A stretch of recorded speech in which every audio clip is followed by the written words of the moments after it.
Hello and welcome to the Custom Chrome Podcast, guys. Here we got Cameron Thompson.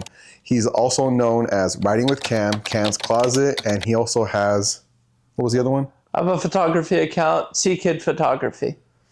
Yeah, so again, we're here. We're going to talk about a lot of things. We're going to hit subjects like motorcycles, his businesses, what he's got going on, what he has to offer for the motorcycle community.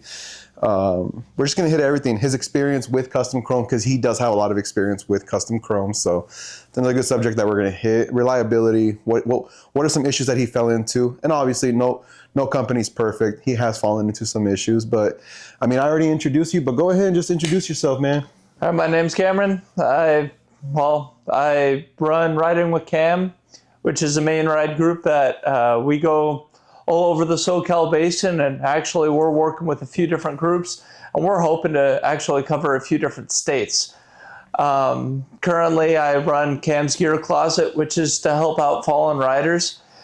We all know somebody who's gone down, and everyone will have an accident at some point in their life, and we just hope that we can help them get back onto two wheels a little bit faster by giving them some used or even sometimes new gear to get them back on too. So yeah, I've known Cam for maybe a year now? Yeah, about a year. The first ride was October last year? Bikes and Brews? I think that's when you started? Yeah, probably was a Bikes and Brews ride last year. I think that's when I met you. And then we've just been hitting it off, doing here, doing this, doing that, meeting up everywhere, randomly bumping into each other. I know that you ride with, what was that group that you ride with again? It's your MC or your... I ride with the Death Riders MC. Yes, and I think you were just a prospect when you started, when I first met you, and I think you ended up getting full patched, correct? Correct, I'm a full patch member. Yes, and you guys support, what was it again? It's Thunderguards? Thunderguards MC. Yeah, so I found that interesting. I got a little bit of taste of the MC world through him, and I saw what he was doing and how they handle business, and I mean, it seems like they're a bunch of professionals, and I love it, and it's great. It's not my flavor of things, but it's definitely something that I can see a brotherhood. How I had a brotherhood in the military, I can see why he enjoys it, why he likes it, and I respect that. I also respect the fact that they have a certain etiquette and how they, basically how they interact with people out in the public, and it's not just intimidation, it's literally brotherly love and just letting people know, like, hey, this is how we do things, please respect it. They're not overly trying to push their agenda on you or anything like that, they're just educating you, letting you know. I think it's an overall great introduction. If you don't know what the MC world is, I feel like Cam and their team and their group and just their crew overall, that they can provide some knowledge to some people who are misinformed or don't really know about the life, or who kind of are interested in it and they want to venture into it. It's a great way. You hang out with Cam and you kind of witness it a little bit. He's got his own private life that I've never seen, but I've definitely seen parts of it, and I don't know, I like it. I enjoyed it. I enjoy your guys' presence. Most of the guys that you hang out with and come out to rides and stuff like that.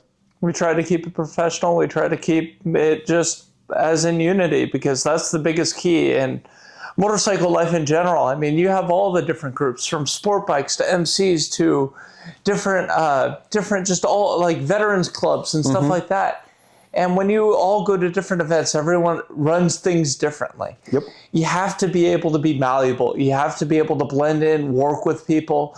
I mean, it might not be what you're used to, but if you don't respect the other people who you're around, then you're not being a respectful person. And that's what we try to do, and try to be able to work with everyone. So overall, you'll have a good experience at whatever event you might be going to. And that was a big key when I started Bikes and Brews, was to be an event where everyone could come out and support. Everyone can come meet people who came into riding from different walks of life, from just weekend warriors to people who daily their bikes every day, like you and I. So that's kind of what I love about the motorcycle community, is everyone comes from a different background. You always can learn something new from everyone you run into. Yeah, I kind of wanted to dig into the Bikes and Brews. So was Bikes and Brews created by you? Is that name something that's universal? Did you see that from somebody else and you took the name? Or there's another group that's out here in the SoCal basin, Bites and Brews.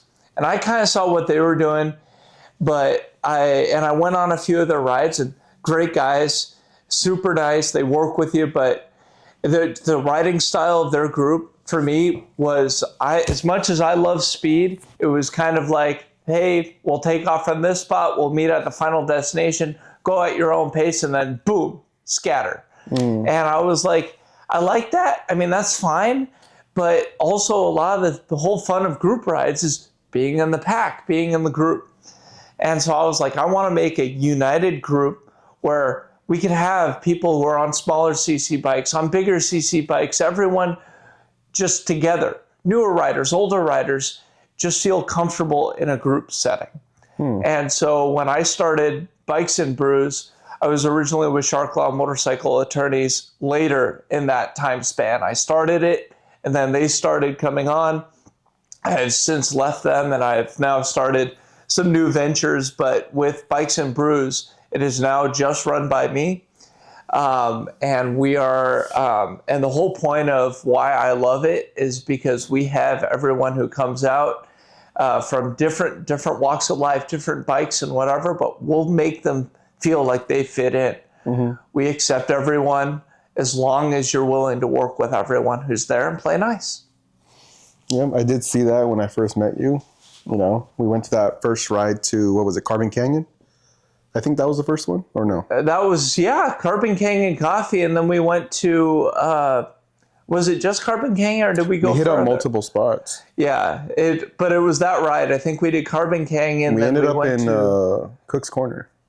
Yeah, that's right. We ended up at Cook's. Yeah. And it was just kind of a good, just, you had highway, you had canyon.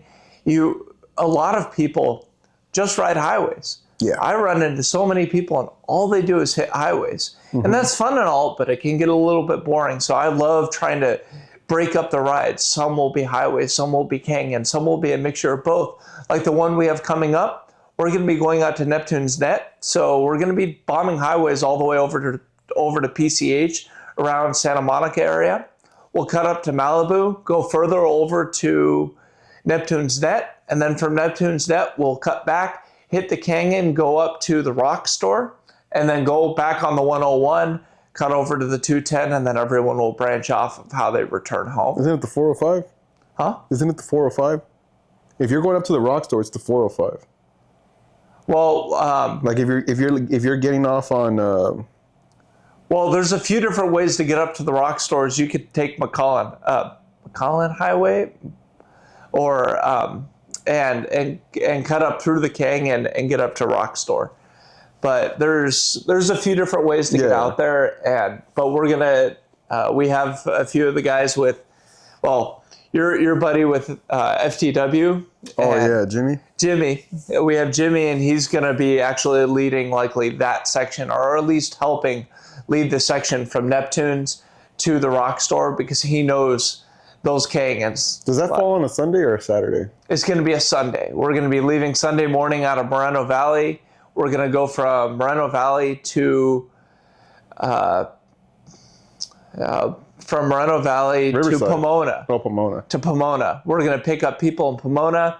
Then we'll continue to Santa Monica. We have a meet spot in Santa Monica for a few people who might be in that area.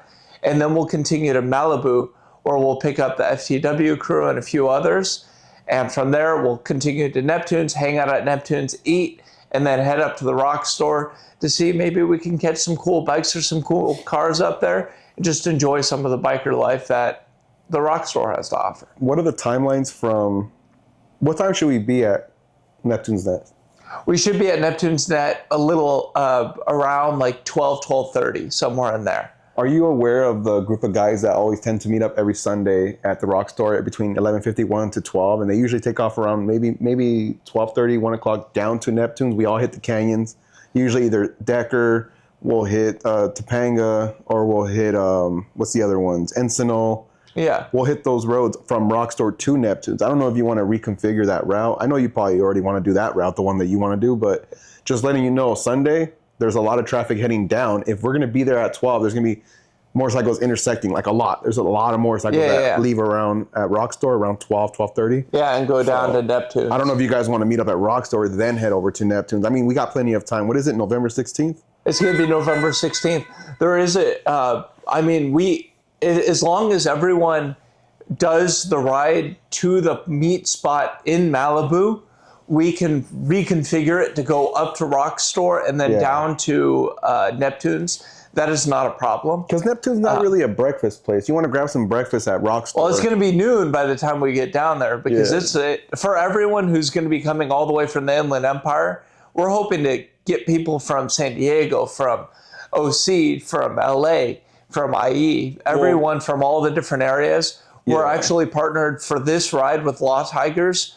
Law Tigers Orange County is the main sponsor, but we actually have Law Tigers LA who's reached out to me with Jimmy personally to see what we can do to make this ride enjoyable and fun. Oh yeah, I forgot I had that conversation with Jimmy yesterday. Yeah, so I'll reach out to Jimmy, and I'm sure we'll talk and figure that out. That might be a move if there is going to be a few guys up in Rockstore and they want to.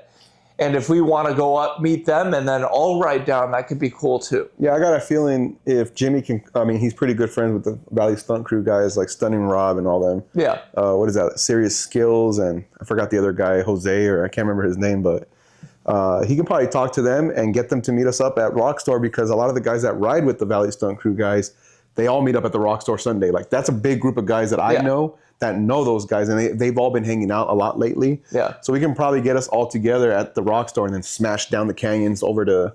That is a possibility, and another thing which Jimmy mentioned is he said, or I might just be able to have them meet us down Malibu, and then we'll do the original. We'll figure it out to make it work for everyone who's on that ride. Yeah. Because we want it to just be enjoyable for everyone, and we'll make it work.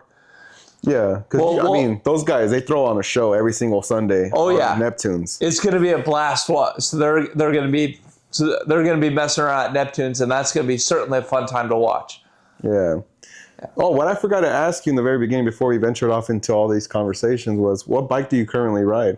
So that's been a long journey, as people who follow me have known. I've been bouncing around a few different rides. From everything from the sport bike life. I had a 05 Suzuki Hayabusa, which I ended up selling to my buddy Nick. And so now I have a Kawasaki Concourse 1400, and which is a ZX14, but in a touring frame. Mm-hmm. So you have the power of the ZX14, but with a tune for a little bit more torque. So its get up and go is a little bit faster with a shaft drive and some serious reliability. So what year is that Concourse? It's an 09, so it's a Gen 1 Concourse 1400. And then you have a Papio, right? I have a CF Moto Papio for what I use for just some of my screw around and my commuting. What year is it? It's a 2024. So it's the first year, or I think it's the first or second year of the XO series. So right now you only have two bikes? Correct, just those two. And before you used to have what was it?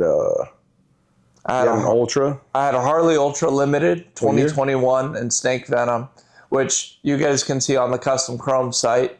And I had a 2023 Road King Special. The yellow one, right? Correct, in industrial yellow. It was a 1-year color for 23. Yeah, I remember those bikes. I remember riding with you with those bikes. Yeah, those were some of the bikes which kind of cemented riding with Cam. A lot of people knew me for that yellow Harley, and then when things went south and that bike was stolen, people knew me for the Ultra Limited I replaced it with, and that was short-lived. That was short-lived, and that bike was stolen as well. So if you guys have Harleys and you park them outdoors, locks and a tracker won't stop these thieves. So just be aware. And he's in a gated community. And so really be aware, be careful, use, and the biggest thing is have good insurance.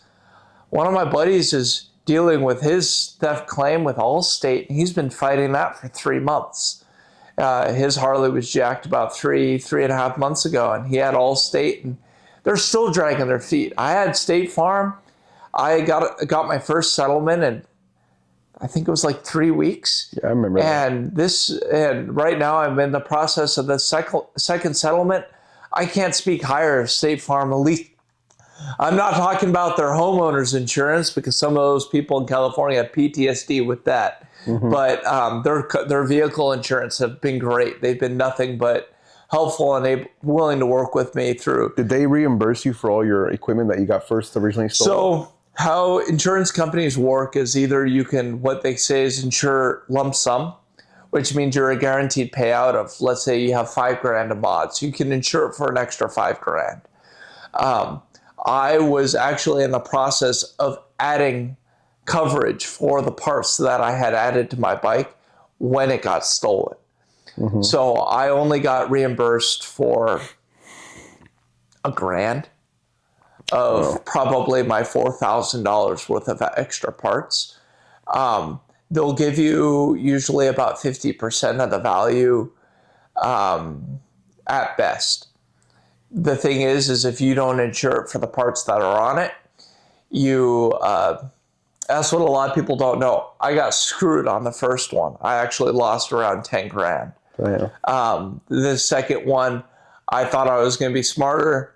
I had it well equipped to, I thought to be theft proof. And I was in the process of putting in all the insurance coverage for that, for the theft coverage. And he got jacked before those papers finally went through. So I am at a loss with this bike. Well, you won't be, because I'm pretty sure once you deal your settlement with the apartment complex, that's going to cover a lot of. I'm hoping. Yeah. I'm hoping that That's their fault, man. They failed you. They have security. They got gates. They got cameras. They suck at their job. Yeah. But stuff like that we can't rely on. And until then, I had to go out of my own pocket. Yeah. I couldn't get approved for another loan because of high risk with theft, and my insurance wouldn't insure another vehicle under a loan for the time being. So I went out of my own pocket, put the full payment, and bought the concourse. Mm-hmm. And so right now it's sitting in a little bit of a dry spell, but hoping to get back on my feet soon. It is what it is, man. You're rolling with the punches. You're figuring it out. A lot of people don't tend to do that. A lot of people cave in, give up, and they just drop whatever they're doing. They're just like, well, I've tried hard enough to screw this. And you're continuing to fight. So, yeah. That's all we can do is take it day by day. I mean, some people don't, man. Some people just give up. Yeah. They're like, screw my dreams, screw this. I'm just going to go back to my 9 to 5 and just continue. Yeah. I have a club to attend to. I have my life to attend to. I have built riding with Cam from the ground up. Lots of partnerships have been created, but also some have been lost. And rolling with the punches and just taking it day by day. Working with Custom Chrome was a blessing. Being able to do some partnership work with them when I had the Ultra, and I hope to do some more work maybe down the road if I pick up another Harley or Indian down the road. That's what I'm trying to reinforce. I'm trying to reinforce sponsorships. I'm trying to reinforce putting some money into the market, like the market that you guys are in, whether it's ride-alongs, whether it's raffles, whether it's events, vendor spots. Like, even if we don't sell anything, at least we get the name out there. People start seeing us. They start recognizing us, but it helps you guys. Yeah. Because the vendor fee isn't really for us. It's for you guys to cover the entire event, because you guys rent out the area. I'm willing to help just to get our name out there. Plus, it helps you guys throw the event. Yeah. The more the vendors, the more the merrier. Do you guys have a set date yet? When do you want to plan to do an event out here? So right now, everything's basically clogged up with vlogs, podcasting. All our funds are basically allocated for that. We're trying to figure out a grand opening budget. Doesn't seem like it's going to get approved, but at the moment right now, we don't really have any visions for attending anything other than AIM Expo. AIM Expos, we already budgeted that. That's already expended. Uh-huh. AIM Expo is our next biggest thing. That's going to be, I think, January 4th to the 6th or 5th to the 6th, one of those days. Sounds something like that. It's going to be out in Anaheim. So the AIM Expo is this big old event where every manufacturer in not the automotive, but the motor industry, the motorsport industry. So, everybody from BRP all the way down to... So it's going to be similar to kind of like Born Free, but with a lot of vendors. More like SEMA, because it's not business. It's only business to business. It's not custom builders and stuff. Yeah, we're not selling to customers. It's literally just a bunch of millionaires hanging out with each other. Oh, okay, got it. That's what it literally is. It's a lot of the businesses being able to talk and work with the other businesses. That's all it is. And our CEO will be there. He'll have sit downs. We'll have talks with everybody. I'll be there to explain our margins, explain what we're doing, our marketing strategies and stuff like that. We'll probably do a live podcast. Who knows? We'll probably have a live feed going on. Still trying to figure out the little details and stuff. We have up until January to figure this out. I know November time I have a lot of deadlines I need to meet. There's a lot of instructions that we need to follow because AIM Expo has deadlines for so many different things. And I'm still trying to figure that stuff out. Recently we just went to Kernville. That turned into a movie. Yeah, that was really cool. nice. I can't wait for everybody to see that. That's going to be a really, really good thing to watch. It's going to give you the perspective of what do we do in Kernville? What happens at the camp out? What kind of activities do they hold? What kind of engagement do you guys have with the other people out there and with the public? Yeah. And not a lot of people know who we are. And unfortunately, that's just because Custom Chrome doesn't put themselves out there like that. People know who we are. They've seen a lot of our products. They don't know who Custom Chrome is because they can't correlate the companies. Yeah. But little do people know, if you're shopping on Amazon, if you're shopping on Facebook Marketplace, if you're shopping anywhere and it's a cheap price for a good product, that's probably us. Yeah. And a lot of people don't know this. That's the big thing that I love is being a student. I'm a college student currently, and being in school, I mean, we're all living on that ramen diet. I mean, sometimes life is, I mean, you're taking the $200 you might have for the month and you're stretching as far as you can until you get your next gig or your next job or whatever it might be. And so Custom Chrome is great for a budget, right? Being able to work with Custom Chrome on a tight budget, I was able to do a fair amount of mods on my bike, and it felt like it had those custom touches that I wanted, but I wasn't breaking the bank while doing it. Before we start going into that subject of you've worked with us, you've bought our products and stuff like that, let's go back a little bit. We are going to go into that next, though. That's the next subject. But let's bounce back a little bit. So you said, what is Custom Chrome doing? It's going to give them perspective, right? We were talking about AIM Expo, and we're going to talk to people about what we're doing. Okay. So the whole vlogging stuff like that, the whole goal is, yes, you are right, is to show people the engagement between us and the customers, us and the motorcycle community. Mm-hmm. But the major goal is because Custom Chrome has never really done this. They did it back in the day and they stopped doing it for about 20 years.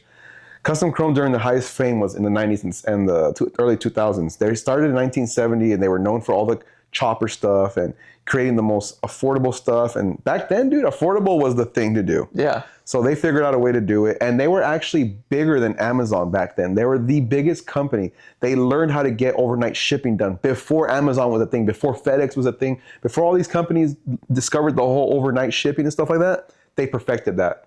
They had this network. They had this whole thing designed. I don't remember who they were utilizing to do this. I don't know. So they could practically drop ship these parts to your door. They created drop shipping before drop shipping was a thing, dude. Custom Chrome was known for that. That's why people loved us. Mm-hmm. Then, over time, it started trickling down. Companies were sold. The company kept getting sold out, kept getting bought out. People were liquidating the company, and it just bad management, bad decision making. And now we have a new owner, and that he's been the owner since I think 2020 or 2019. And he's been steadily making us great again. And we've been stagnant for a while, but that's where all this, customer relation stuff is starting to come in handy. Being able to get some growth. Get our name out there. We need to attend events. We used to be we used to be Drag Specialties. Like, that's who we used to be. Who Drag Specialties is today, that's who we used to be. And now there's a new company called Turn 14. They are taking over. They are probably going to be bigger than Drag Specialties. At AIM Expo, they have the biggest booth, and they also have probably the biggest turnout for people coming around and using them as what do they call them? Distribution company? Yeah, like a parts manufacturer. Yeah. Or not a manufacturer, a parts distributor. A distributor. So you'll have your giant corporation company distributing parts out to your smaller guys out there, and then they're selling the product to the customer. Yep. So hopefully with everything that we're doing, people are going to remember who we are. They're going to remember the great name of Custom Chrome. People are going to start talking, because they already are. I mean, I've been seeing it. People are like mentioning it to people. People are following us, messaging us. Hey, I thought you guys went out of business. Like, I haven't heard of you guys since the 2000s. Yeah. And it's just always a great conversation to have with multiple customers about, we're still here, man. This is what we're doing. This is our new goal. This is the new type of products that we're selling. We're not really doing chopper. I think we should go back into choppers because they're starting to become popular again, especially after Thrashing and Cruisy, after Born Free 16, when Power Plant 16 did their big old reveal of I think it was a lowrider. Yeah. But dude, these bikes are coming back, and the new generation bikes are turning into choppers. And a lot of people are just, I mean, those custom frames, those custom I mean, you need a custom company like Custom Chrome. And dude, we have the resources to make those kind of parts. And you already are selling a lot of those universal parts where people could use them on custom builds to make them their own. Yep, we have a lot of stuff, but this is the problem that we're having right now, right? So we do have a lot of old inventory. The problem is some of that inventory is mix and match, and we don't have the chrome version, we don't have the black version, but we have the silver, we have the black. It's a lot of, the system isn't perfect. Yeah. We're trying to perfect it, and we're trying to get rid of all the old inventory. Whether we sell it or not, we're just going to get it out of the booklets, out of the catalogs. Because we get customers calling, we get dealers calling all the time saying, hey, we want this part. Hey, we're out of it, man. And we don't think we're going to manufacture that part ever again. Yeah. Once it's sold out. So we're having that issue right now with discrepancies when it comes to why do we have it in our catalogs if we're not producing if we don't have it anymore. Exactly. And we're going to fix that. The company's not perfect. Yeah. We're a small company now. We're not the company we used to be, but we're still demanded and expected to be that company even with 20 employees or less than that. I think we're less than that. Here in the headquarters, in the office space, we're only 4 employees. Yeah. We're running this whole show on 4 employees, and our warehouse employees are like maybe less than 15. Yeah. So again, we're running this whole operation in Ontario, California. We have more employees back in Pennsylvania. And that warehouse has 95% of our inventory. This is only 5%. Oh, wow. So you can only imagine how much that So is. anything you guys don't have there, it's all in Pennsylvania. It's over in Pennsylvania. Yep. So we're still learning how to solve a lot of our discrepancies and our issues, but we can definitely go back into that, what we were talking about. I just wanted to finish up that subject about AIM Expo, what we're doing, why are we doing the vlogging, and it's just community outreach, man. Yeah, for sure. We're trying to be the platform where everybody comes back to us because we are the platform to invite everybody and anybody, whether it's the regular rider, whether it's the touring rider.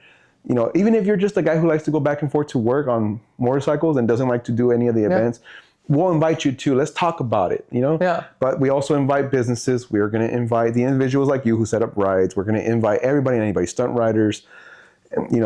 We don't just take high profile people like rock stars or celebrities. Yeah. We don't care about that. If they want to come on, great. But we like you guys. You guys are more genuine, more authentic. You guys actually live the everyday rider stuff. You're not trailering your bikes around to shows. You're riding from point A to point B, being at the event and leaving the event with your bike. Yeah. Not trailering it. Yep. Nothing wrong with trailering your stuff. There's an application for that, whether you're going to the track. Yeah. It's a specific show bike. You don't want to put miles on it. I get it. Like the custom chrome show bike you guys have here in the showroom. We got like 5 of them. Wait, 1, 2, 3, 4, 5. Yeah, we got 5 of them right now. Plus mine. But the CVO, so. The CVO, it's decommissioned right now at the moment, but once we get it up and running again. What are you guys doing? Swapping tins or? We got to swap tins because we're going to put our products. So we have an exact copy of the dark platinum version of the CVO paint job. Uh-huh. Now we're going to put our tins on it with our paint job from HR3 Bagger. Oh, okay, got it. So we're going to slap those on. And we just got to... And that's going to be the Road Glide, right? Yep, the CVO Road Glide. That's there in the garage. We got to take off a bunch of research and development parts that we're no longer going to, proceed with. You've seen them. You've seen the billet aluminum wheels. You've seen the suspension system that we were supposed to come out with. They nicked it. We're not going to do it. We're going to go a different route. And the carbon fiber tins are going to go a different route. We were supposed to go with a different processing plant, but didn't happen. Got nicked. So now I got to deconstruct the whole thing, rewire everything, take off every single tin and put our tins on it. Yep. It's going to take a while. I don't have all the time in the world here during work hours. I have to budget. I got to do podcasts. I got to edit videos. I got to do all the social media stuff, all the marketing stuff I got to take care of, like AIM Expo, start planning for future events. So I don't really have time to be in the garage. We need to hire somebody for that because I don't have the time in the day to do it, and they're not going to allow me the OT to do it. So the OT is reserved for events and stuff like that. So unfortunately, I don't know when I'm gonna be able to get that thing back up and running. But yeah, man, that's the whole goal behind AIM Expo. We plan on inviting a lot of our dealers, a lot of our partners, and get you guys out there so you guys can also network. Because guess who's gonna be there? It's a company that you're really interested in, CF Moto. Oh, all right. Companies like that. BRP, like all those brands that you can think of, like Kawasaki. CF Moto's trying to make a huge splash out. They're not trying. They are. Yeah. And they're gonna take over. And they have the cheaper alternatives. They have the best alternatives, and they're not bad quality. No. I mean, I own a CF Moto Papio. I've owned a Grom. I've owned a Z125. They're competitors. And the CF Moto, for that one rider who wants to commute on it, wants to go take it to work and back, wants to go teach their friend how to ride or something like that, or you just want something cheap, reliable, and bulletproof. A lot bike. I mean, yeah, a lot bike. The Papio is great. I mean, the one thing that I'm actually trying to work with right now is with a few different companies, is to actually make sub cages for it. So we can start stunning them, because there's not many companies out there that make any crash protection for these bikes. Yeah. Or they're just ridiculously overpriced.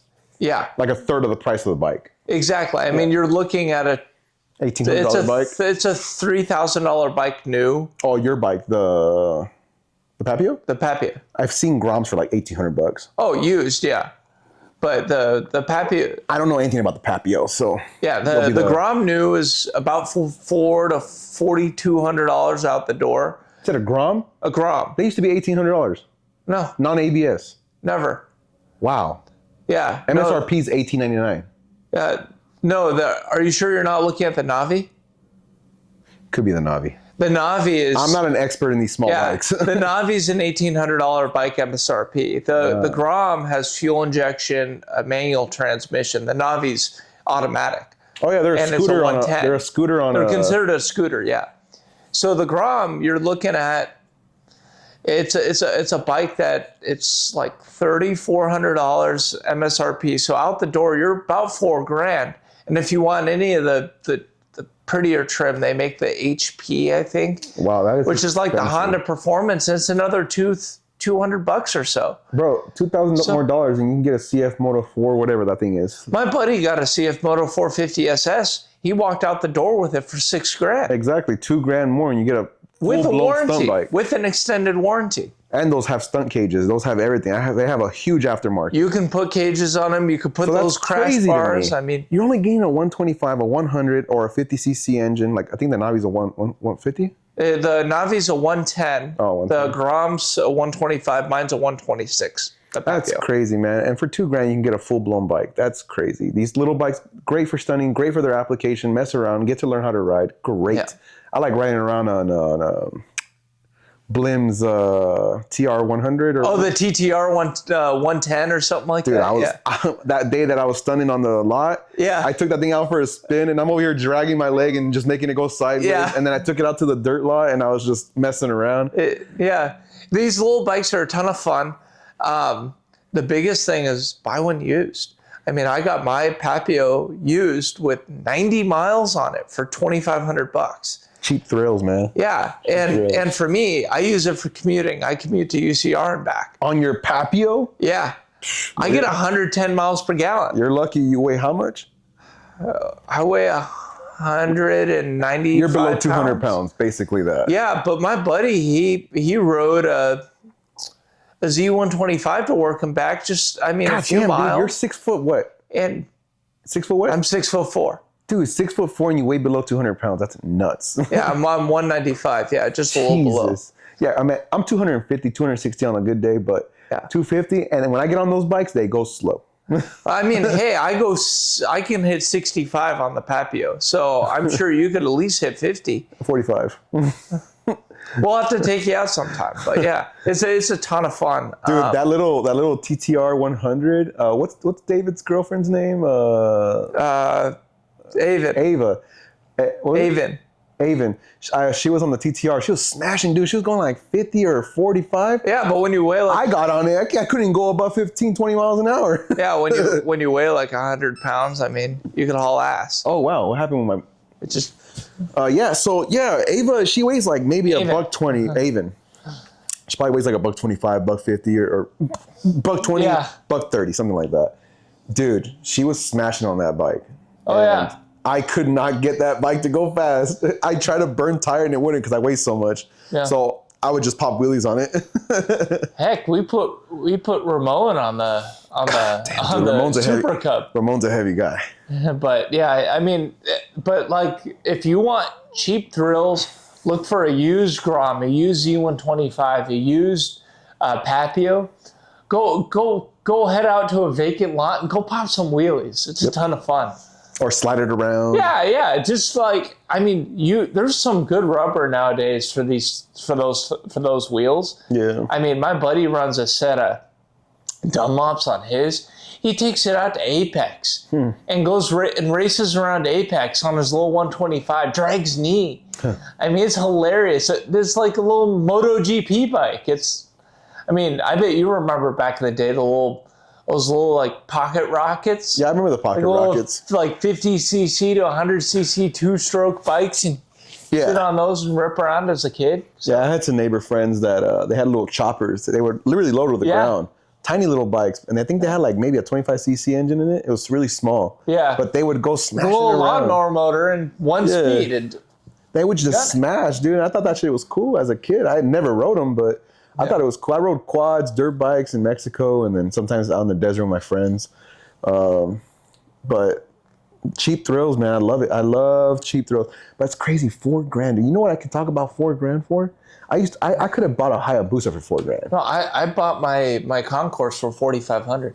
That's so freaking crazy that a freaking Grom costs that much. Yeah. $4,000 can get you a Hayabusa. That shit is fun. Yeah. I wouldn't recommend it for a new rider. It was fun because I was technically still a new rider. I just got off a Ninja 250 and I went straight to I think it was a 1300. I think it was a 1400. It was bored out. Oh, okay. Mine was tricked out. Mine was lowered, slammed, stretched, freaking. That thing was chromed the hell out. You can't find Busas really like a decent Busa under $5,000. Yeah, this was like over 12 years ago. Yeah.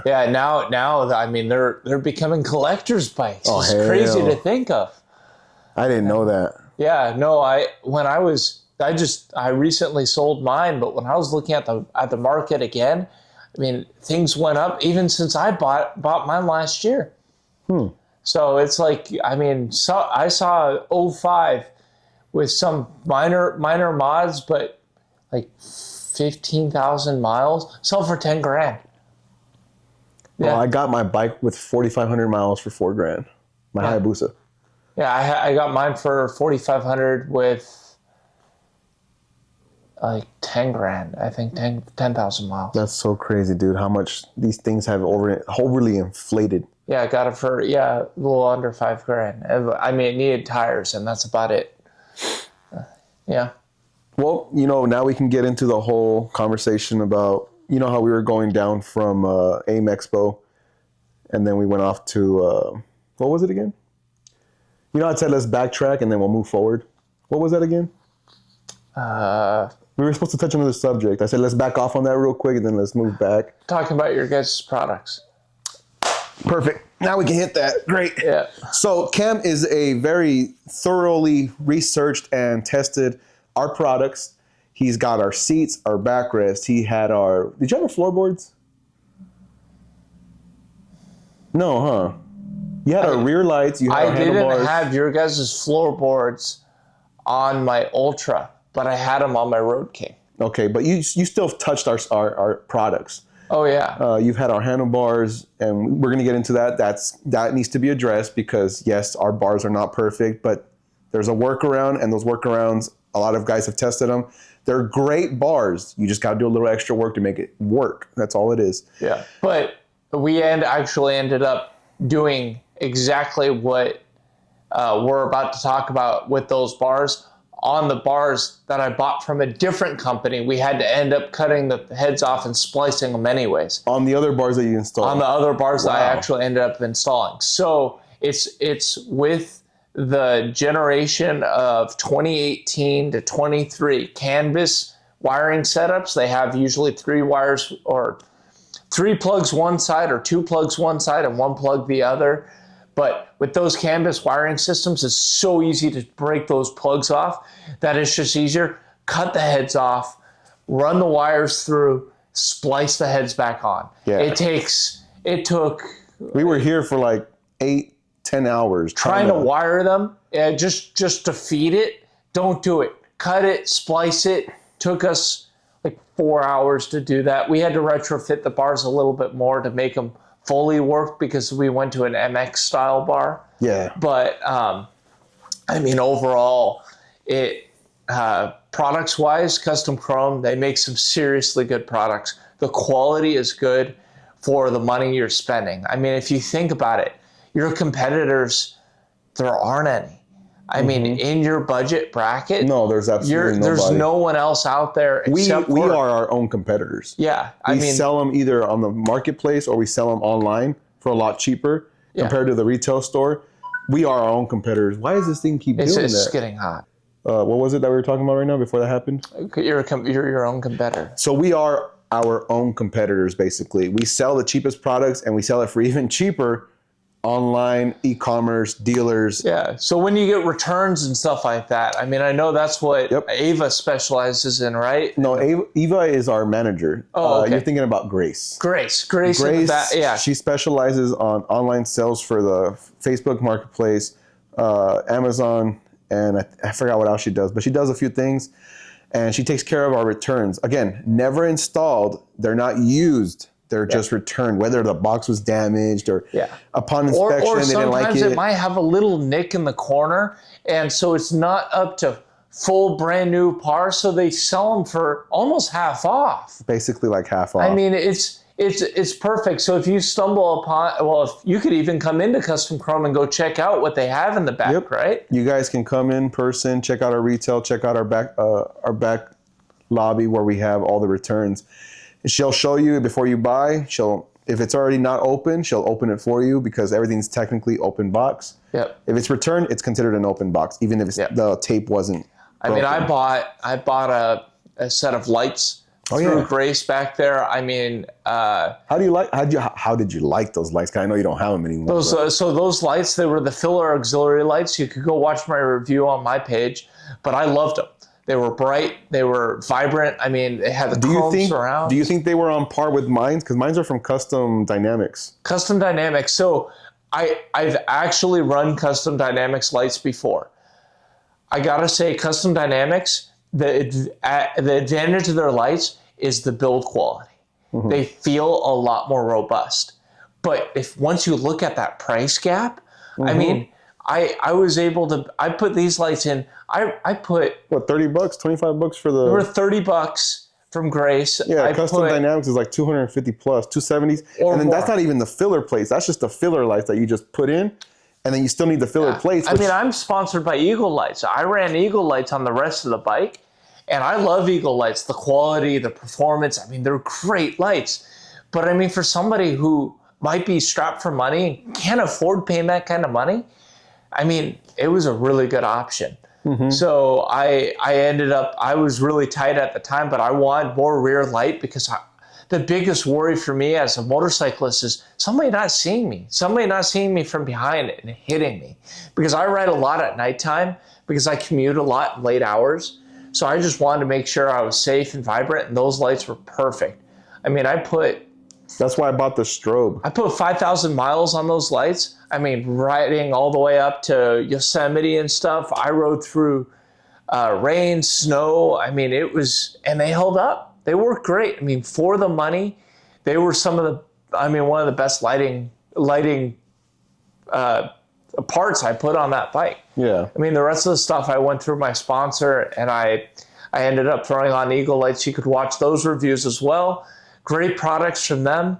I mean, but when you're looking, if you're really tight and on a budget, but you really want some cool lights, I mean, Custom Chrome. I mean, I would return back and throw some more lights from you guys on. I appreciate that, man, that you like our products and that you've tested them handlebar wise. How'd you like your seat? The seat. So nitpicks. This seat is great. It was comfortable. I mean, I came from an Ultimate, which is about $1,100 out the door. It's an expensive seat. How much you get your seat for? I mean, I know we have an MSRP, but how much you get your seat for? I can't remember. It was so long ago. But I know you guys gave me a little bit of a discount.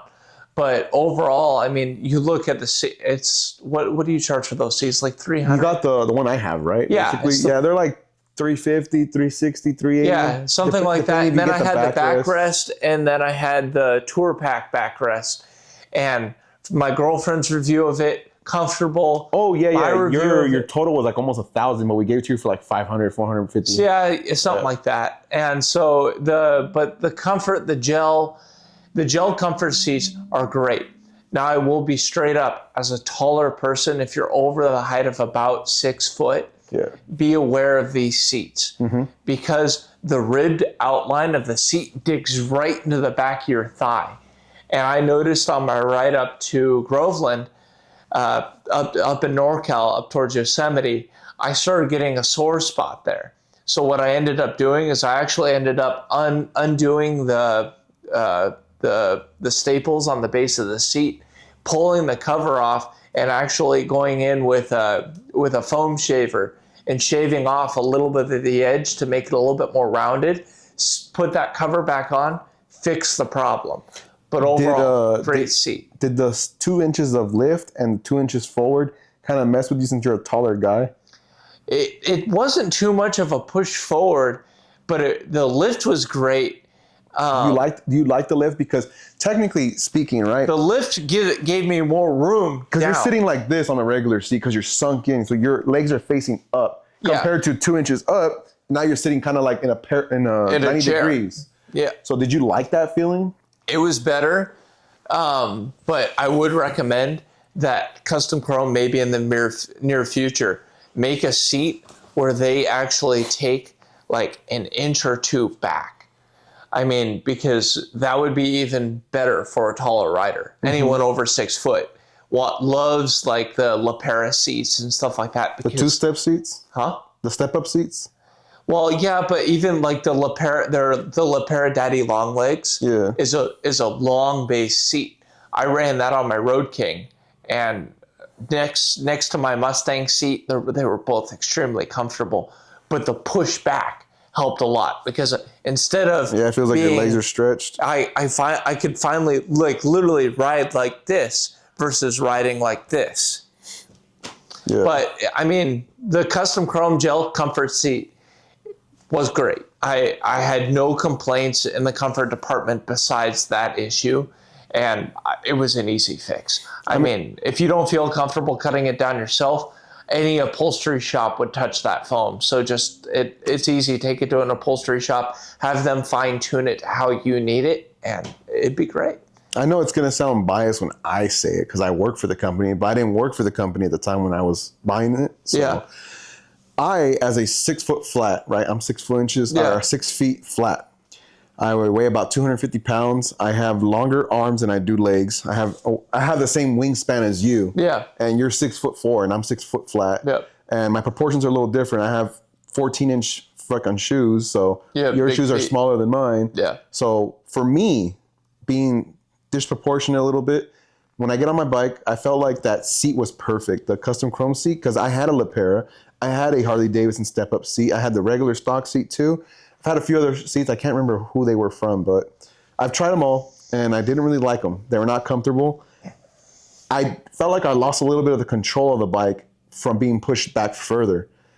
Being pushed forward, dude, I can slow race like crazy. I can maneuver in slow maneuvers way easier because when I sit on my bike, stretched or I'm not pushed back and the weight's not in the rear tire. My weight's distributed right down the center of the bike. So I have better manipulation of the handlebars. The tire feels different in the front. You have a pullback setup on your bike, right? Yeah. It's a 10-inch rise with about 2-inch pullback with high bend bars, but I have the high bend bars forward instead of canted back. Oh, I have them facing forward. That's how I had I had the 12-inch riser by Hellbend. If you haven't checked out Hellbend, they also make some great products. I'd say on par with Thrashin, if not better. I love the quality of those risers that I installed, and the high bend risers they were 12-inch up with a pullback, and then I put some FM MX like club style bars on it, and I kept those directly level and upright, set my controls, great.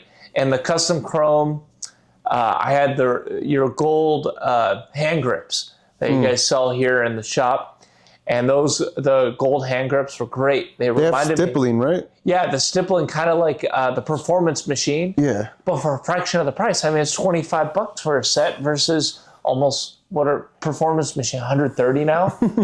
So if you're balling on a budget, there's another good option. And I loved it, and those grips work great. I can't speak on certain products here at Custom Chrome because I haven't used them. Eventually, over time, I probably will, but I only speak on behalf of the seats, the backrest, the tour packs, all the ABS plastic, basically, because I've tested their ABS plastics all over the bike. Their windshields, their risers. What else do I have? Their floorboards, their pegs. I'm trying to remember what else I have. Exhaust. Their exhaust. Now, I do have some negative things to say about their exhaust. I feel like they need to work on the tips or the inlets. The inlets, you know how the little thing that you can close on? I feel like our inlets aren't perfected yet. I had some issues with mine. They worked at first, and over certain heat cycles, the wear. There's some loose going on, so I just ripped it off, and I've been rocking just my headers. And it's loud as hell, but I love it. Yeah. I love it. It's super loud. Just a dump right behind the seat, practically. Yeah, it's loud. It really makes like a TBR. Yeah. So, I'm not biased. I still say the truth. We do have some defects in our products, but I definitely love our products because they're affordable. Yeah. If you can look around, maybe a little burr here or a little thing here, and you're willing to finesse with the product just a little bit, but save like hundreds of dollars. Yeah. I mean, for me, for being a handy guy like I am, who I work on my bike, I do most of the work myself. It was a no-brainer. Yeah. Doing a little bit more work on my end, and then just the products just working perfectly was great. Yep. And we do have some fitment problems here and there, but it's nothing that a person that knows how to wrench on tools can figure out. Yeah. I figured out that some of our crash bars, even though they're not meant for my bike, I made them fit my bike. Mm-hmm. They're meant for older generations, but I still made it fit. I made it fit on our show bike, and I made it fit on my bike. Mm-hmm. They're a little misaligned. I kind of bent them so that they can be kind of aligned, but they work, bro. I dropped my bike going 40 miles an hour, stunning my bike. Wheel spins about 30, and I drop it, and it's still spinning around in circles, trying to catch it, trying to get the throttle, or trying to get the clutch and the throttle to let go. Yeah. And bars are straight. Bars have not been bent. They're really great at what they do. They protected my paint. I had the TCMT crash bars on my Road King when I had an accident going up the I-15 in Escondido. I bounced off a guy's trailer and into another car, and those bars saved my bags. Mm-hmm. I had the rear bars on my bags and the front bars. Did you have fitment issues with that, or they just bolted straight on? Even the Harley bars, you have to just bend them, not bend them, but you have to pull while you're setting that bolt in, just so they fit perfectly, because it's metal on metal. Yeah. It's never going to be perfect, no matter what. You're talking about the subframe, right? The two rear bolts? Yeah, with the two bolts underneath the seat. You kind of got to just pull it just a little bit. Oh, you're talking about that one. I was talking about the subframe. You know how the thing that hangs over, and then you got to bolt the two bolts at the very back? I didn't have any issues with that one, but it was the top one. I had to just pull it while I was setting that Torx in. But once I set both of those in, those were rugged bars. And then I ended up retrofitting the TCMT ones to work with actual skateboard wheels. So I contacted my buddy with OJ Wheels, and I actually got hooked up with some OJ wheels, which I actually retrofitted to work. And but when I clipped that trailer and bounced off a Tesla as well, and I pulled over and looked at no damage to my bags. The only thing that was damaged was the end caps were nicked. But they did their job. They saved the bike, and saddlebags on any Harley are $1,000 or more. Oh, so, that's the other thing. They're not here. Yeah, not here, but like with my colorway with the industrial yellow, I contacted Harley. I was like, just curious, like how much would it be? And they were like around $1,300 for the pair. And I was like, ouch, that's painful. So I was like, I'm happy those, I think $130, $180 I spent on those crash bars. And they did it. They worked like a charm. And you bought those TCMT bars before custom chrome was even mentioned to you, right? Yeah, I didn't even know about it. I actually ordered it through Amazon, through TCMT on Amazon. And I didn't know about that they were under the custom chrome umbrella. I had known about custom chrome, just never had really looked deep into their products or who they worked with. And after I had that incident, I actually ended up being like, no matter what bike I own, I'm going to throw a set of those on it.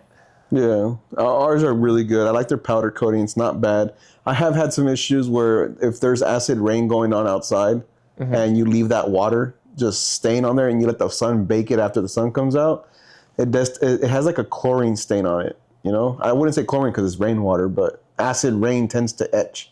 Yeah. So I had that issue with mine. The paint could get etched. Yeah, and it's powder coating, so I don't know what's going on. And I've tried to rub it off, and it was kind of baked on there. So I've had issues, and it was during the hot season. Have you tried a cut and buff to it?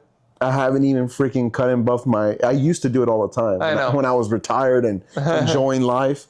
And then I got a job and I just don't have the time to be waxing and polishing my bike like every once a week or so. Yeah. But definitely the next time I do wax and take care of my bike, which I probably won't, but I definitely want to hit those bars up with some waxing so I can get those water stains out. Yeah. But yeah, let's continue to venture off into, what was it? It was the seats, the crash bars, the handlebars. We already went over that.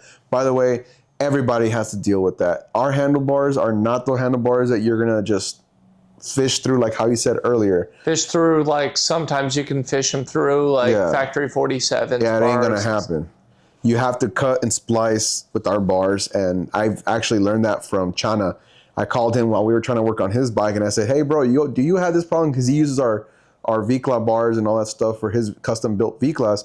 He's like, yeah, bro, I got to do this. I got to prep the bars. I got to do all kinds of stuff. I got to make an additional hole, yada, yada, yada. So he's the one that told me that they're not plug and play, that you actually got to do that to perfect them and make them. And we didn't have the tools here to do it, so Yeah. I ended up going a different route. I ended up doing risers and MX bars, and I don't regret doing that at all. I mean, the control is... I mean, I've been telling you for the longest to keep going risers, and you weren't listening to me. So. Well, I always thought about it, but I didn't know how it looked with a bat wing. I mean, they look sick on the road glides, but I wasn't sure with kind of that street glide front end. I wasn't sure if it looked good, and then I finally did it, and I was like, they look all right. I mean, they didn't look like show quality stunning, but the control was just mind-blowing. It reminded me of what it's got comfort too. Yeah. It's not just performance, it's comfort. Yeah. The comfort with having the rise and the perfect for your elbow and your shoulder. And you're just as messed up as I am. I'm disabled and I got spine issues, I got shoulder problems, I have torn labrums, I got a really twisted and curved back. So again, the backrest that we have, I love it. It saves my back. It makes riding fun and not tiring when I get to a destination. I'm like, oh, my back. I'm sure when I get my next Harley or Indian or whatever it might be, I'm for sure going to be picking up one of your guys' seats. But you know how important it is to have good quality products that are made for comfort, performance, and you're not missing out on anything. Oh, yeah. So you know that. Another thing I wanted to mention is the RevTech oil. Oh, yeah. As we have displayed right there is... Did you use the 2050 or did you use the high performance? The high performance is 2050. Well, they're both 2050, but this one's full synthetic. I think this one has another detergent or something in it. Yeah, that's the one that I used. I bought a case of it off their website. They do have it here in store. But I tested it for a good little while, and I mean, had no complaints. Did the oil get really dirty and tacky, or did it just feel like any other brand? It felt great. I put 1,500 miles on it just to test it, and then I ended up actually flushing it to see if I had any contaminants or anything like that. Nothing at all, and then I ended up... It wasn't burned, wasn't scorched, and I ride hard, so... Well, I rode that bike hard, and it was right before a touring trip back home. So I was coming from NorCal to SoCal in about 105 degree heat. So, and it held up just fine. The bike stayed fairly cool. I gotta say, AM's oil does a little bit better at keeping the bike cooler in the summer months, but that RevTech oil performed better than Mobil 1 that I've run in the bike before. So you said that the RevTech oil, you said got slightly a little hotter than normal compared to AMS oil? Compared to AMS oil, the RevTech got a little bit warm. Now, I will admit, AMS oil, compared to a lot of different oils... Which bike was this? My Ultra Limited. That one's liquid cooled. It's oil and liquid cooled. So it liquid cools the heads, I believe, and then it water cools the heads, and then oil cools everything. I thought it was your Road King because your Road King wasn't liquid cooled; it's air cooled, right? No, oil cooled, as an oil cooler. Oh, like an ultra flow, or what do you mean? I thought your Road Kings weren't oil cooled. Road Kings have an oil cooler in the base. Oh, wow! It's a small one. Yeah, I didn't know that. And I had the Ultra Cool or whatever it's called. Oh, you did have that. I had one. The Ultra Cool. Yeah.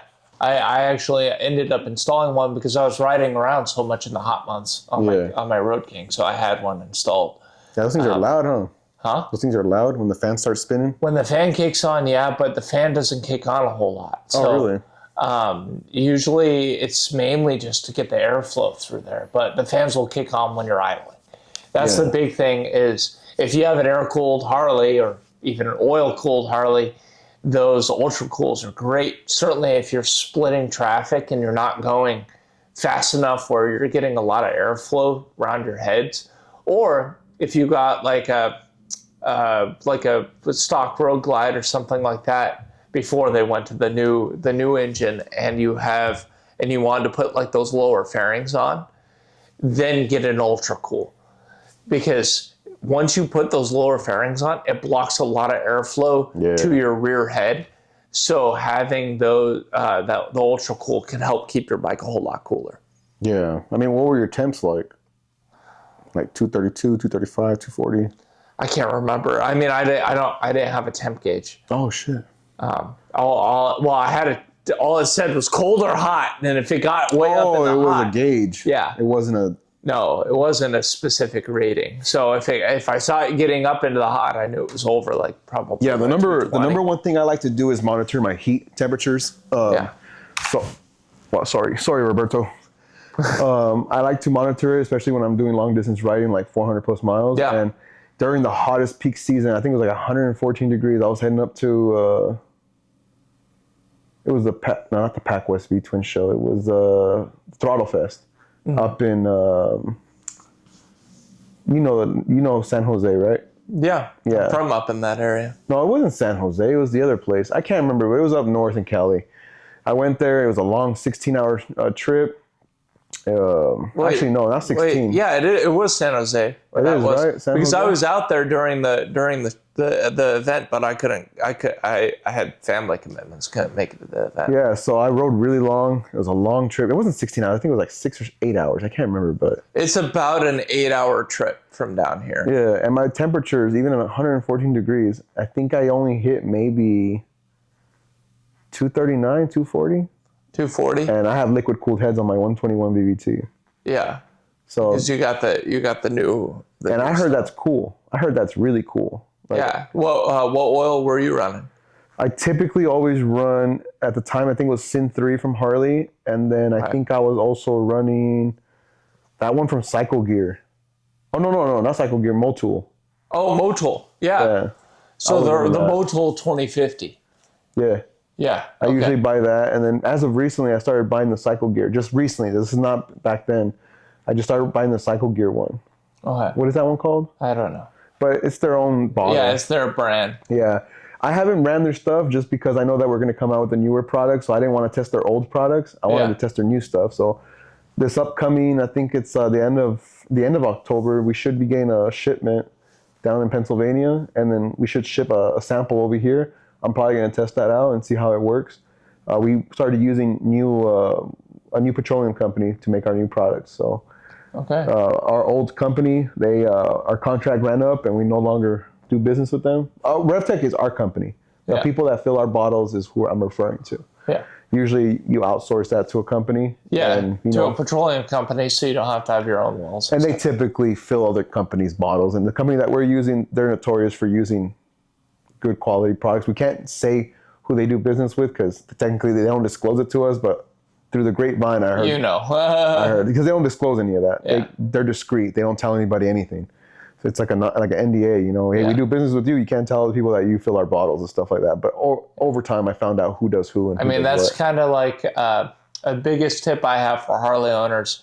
And I know for those who have been around Harleys long enough, they probably know about this. But the biggest thing you can do to help your bike shift is run gear oil in your transmission, an 85 140 gear oil. It could even be Walmart's 85 140 gear oil, or you could go by Redline. I mean, it's not brand specific gear oil, but running gear oil in your transmission will help a lot versus what the normal Harley transmission oil is just 2050. 2050 gets so liquidated, it turns into such a thin liquid at temp that it doesn't help with your shifting at all. Yeah. The gear oil stays a lot more viscous. Viscous is when it stays. Yeah, it stays a lot more viscous and kind of coats the gears a lot better. I found that it made my bike shift a lot smoother at high temps. And but don't forget, guys, always read your owner's manual. He's giving you a recommendation. He's not telling you to do it, and he's not telling you that this is the way to do it. Yeah. Harley says it for a reason. Sin 3, all 3 holes. Yeah. Always read your book. Yeah. But he's recommending, because what if he's experienced? From what I've experienced, and also from what I've heard from a lot of tuning shops and stuff like that they recommend running gear oil in your transmission, run the Sin 3 or whatever you want in your primary, run a specific primary oil. Yeah. I ran Lucas primary oil, and then in the main, I ran whatever 2050 oil I wanted to run at the time. So I'm kind of the same way. In the wintertime, I'd usually run actually a little bit of a cheaper oil. And then in the summertime, I'll run AMS, because AMS I found was the best performing for high temp heat. You probably didn't have your Harley long enough to see this or feel this, but our shit eats a quart every 1,000 miles. All M8s. All M8s eat 1,000. Yeah. So for me, both my Harleys, I ate about a quart every 1,000. Yeah. So my go-to was, hey, focus on engine. Always top it off, even if it's missing a little bit. Top it off. Also, be very, very aware if you have a newer M8, the breather for your oil breather for your crankcase and cam case dumps right into your air filter. Mm-hmm. For some people who like riding really hard, really fast, your air filter will get extremely dirty from engine oil getting puked in there. Yep. That mainly happens if you overfill or fill to the fill line. You want to fill like three little lines down. Yeah, just keep it a little bit under that top fill line, and you'll be fine. But if you do end up puking into it, I recommend run a puke tank. You could get like a little low breather, run that, and just pipe those two. Oh, you're talking about the catch can? Yeah, catch can. Puke tank, breather, same. I was confused. I was like, what is he talking about? And so you just run those two breather hoses right down to that catch can. Did that on my Ultra. Best decision I ever made. My air filter stayed clean my whole road trip back home. I haven't done anything modification-wise on my engine for oil consumption or oil spewing or anything like that. I did have blow by like a motherfucker, though, during the first months of owning it. Dude, literally spat out my intake, shot a car. The car window was down, and my bike sits up pretty high. That intake shot straight into the guy's face, and I was like, oh, fuck. Hot oil, hot spewing. It was like 230-degree oil. Just puked it out. Shot. And then I pulled over. I looked at him. He said, no, it's good. It's good. It's fine. Must have missed him. You know, it must have shot and she went straight across from him. Must have touched his nose or something, because I saw him go like that. Yeah. I thought it burned him.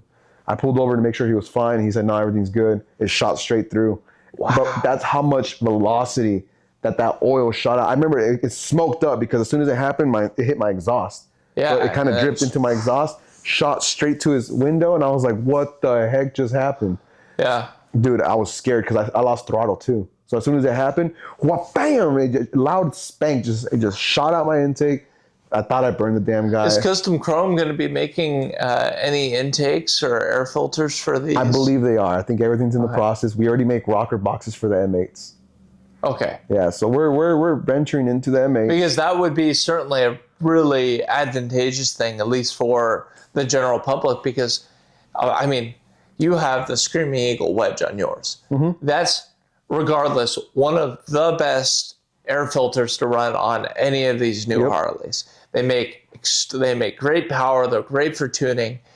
But, I mean, when you look at the price of it, it's a $300 $500. $500 air filter? Sheesh. You're not even talking taxes yet. Yeah, so they're expensive, and once you start looking into it, I mean, the nearest closest one would be like the Arlen S Big Sucker or something like that. Dude, the one from Alloy Art, I love that one with the clear in the front. They use it for the racing league. Yep. I think Clay has it on his bike, but probably. Dude, love it. I love the design. I love the look of it. I like how it has the machine look for the back plate. Alloy Art makes a lot of really good products. Yeah, he does. I like his swing arms. I like how he has a track purpose one and a stunt one. One. Love it. I love the utility for it, the versatility. You can technically still use a stunt one. It's absolute artwork of what they do out there. I mean, I've actually gone and I've filmed Clay racing. I've been over to the Alloy Art, their race team and their booth. All great guys over there, but the products they make and they display and they put to work on their actual race bikes. It's pretty, and I mean, it makes sense why a lot of those VRL racers and a lot of people in the stunt community love their products. Yep. I'm actually trying to convince the CEO, like, hey, I want to start my racing campaign. Like, I want to start racing. I want to start either on a sport bike or I want to start on a Harley. Mm-hmm. I just want to start, dude. I just want to get in the track and start racing. I know it's going to require a lot of money. Tracksuit, freaking tire warmers, 2 sets of tires per race day, doing all the maintenance and all the stuff, all the performance upgrades, the swing arms, suspension. But if we can make everything in-house, I'd be able to build a custom chrome bagger and race for custom chrome. Yeah. I'm still talking to them. I want to see what I can do with them. Hopefully my dream can come true while I'm working for them and I can start doing that. But it's definitely something that can open up doors. Like if we start making swing arms, dude, we're going to kill it. We're going to kill it. Have you seen what companies are pushing out right now in, like, let's say, for instance, Thailand freaking Vietnam? There's companies out there that... Thailand and Vietnam have a huge Harley community. Yeah. But they make some killer parts from exhaust. I know a few guys in the club scene who run the Thailand exhausts and stuff like that. I can't remember the brand. Samsung? Huh? Samsung? Yeah, maybe it's that. Yeah, but they sound great. I mean, it almost sounds like a Thunderheader. Yeah. I mean, they haul. I mean, those guys make some good performance parts out there. Yeah, no, it's crazy, but they do charge American prices, so it's absurd. Not always, but yeah, I mean, some of them are up there, and some of them charges the same as, let's say, Clockworks. Yeah. Alloy Art, they charge the same, but they're not manufactured in America. They're manufactured in somewhere where they probably make it for like $100, maybe $5, maybe $50, and they charge 1,000% of what that thing is worth. So again, that's why I love custom chrome, because we're genuine, we're authentic. We don't have huge capital gains. We have marginal gains, like literally 70%. Yeah. And then we obviously do the whole 30% for dealers, so they make a gain off of that margin. And then, we have our MSRP for regular customers. I love how transparent we are. That's why I back custom chrome. We're authentic, we're transparent. We're just trying to create a community of motorcyclists, and we're just trying to get the name back out there for what it used to be.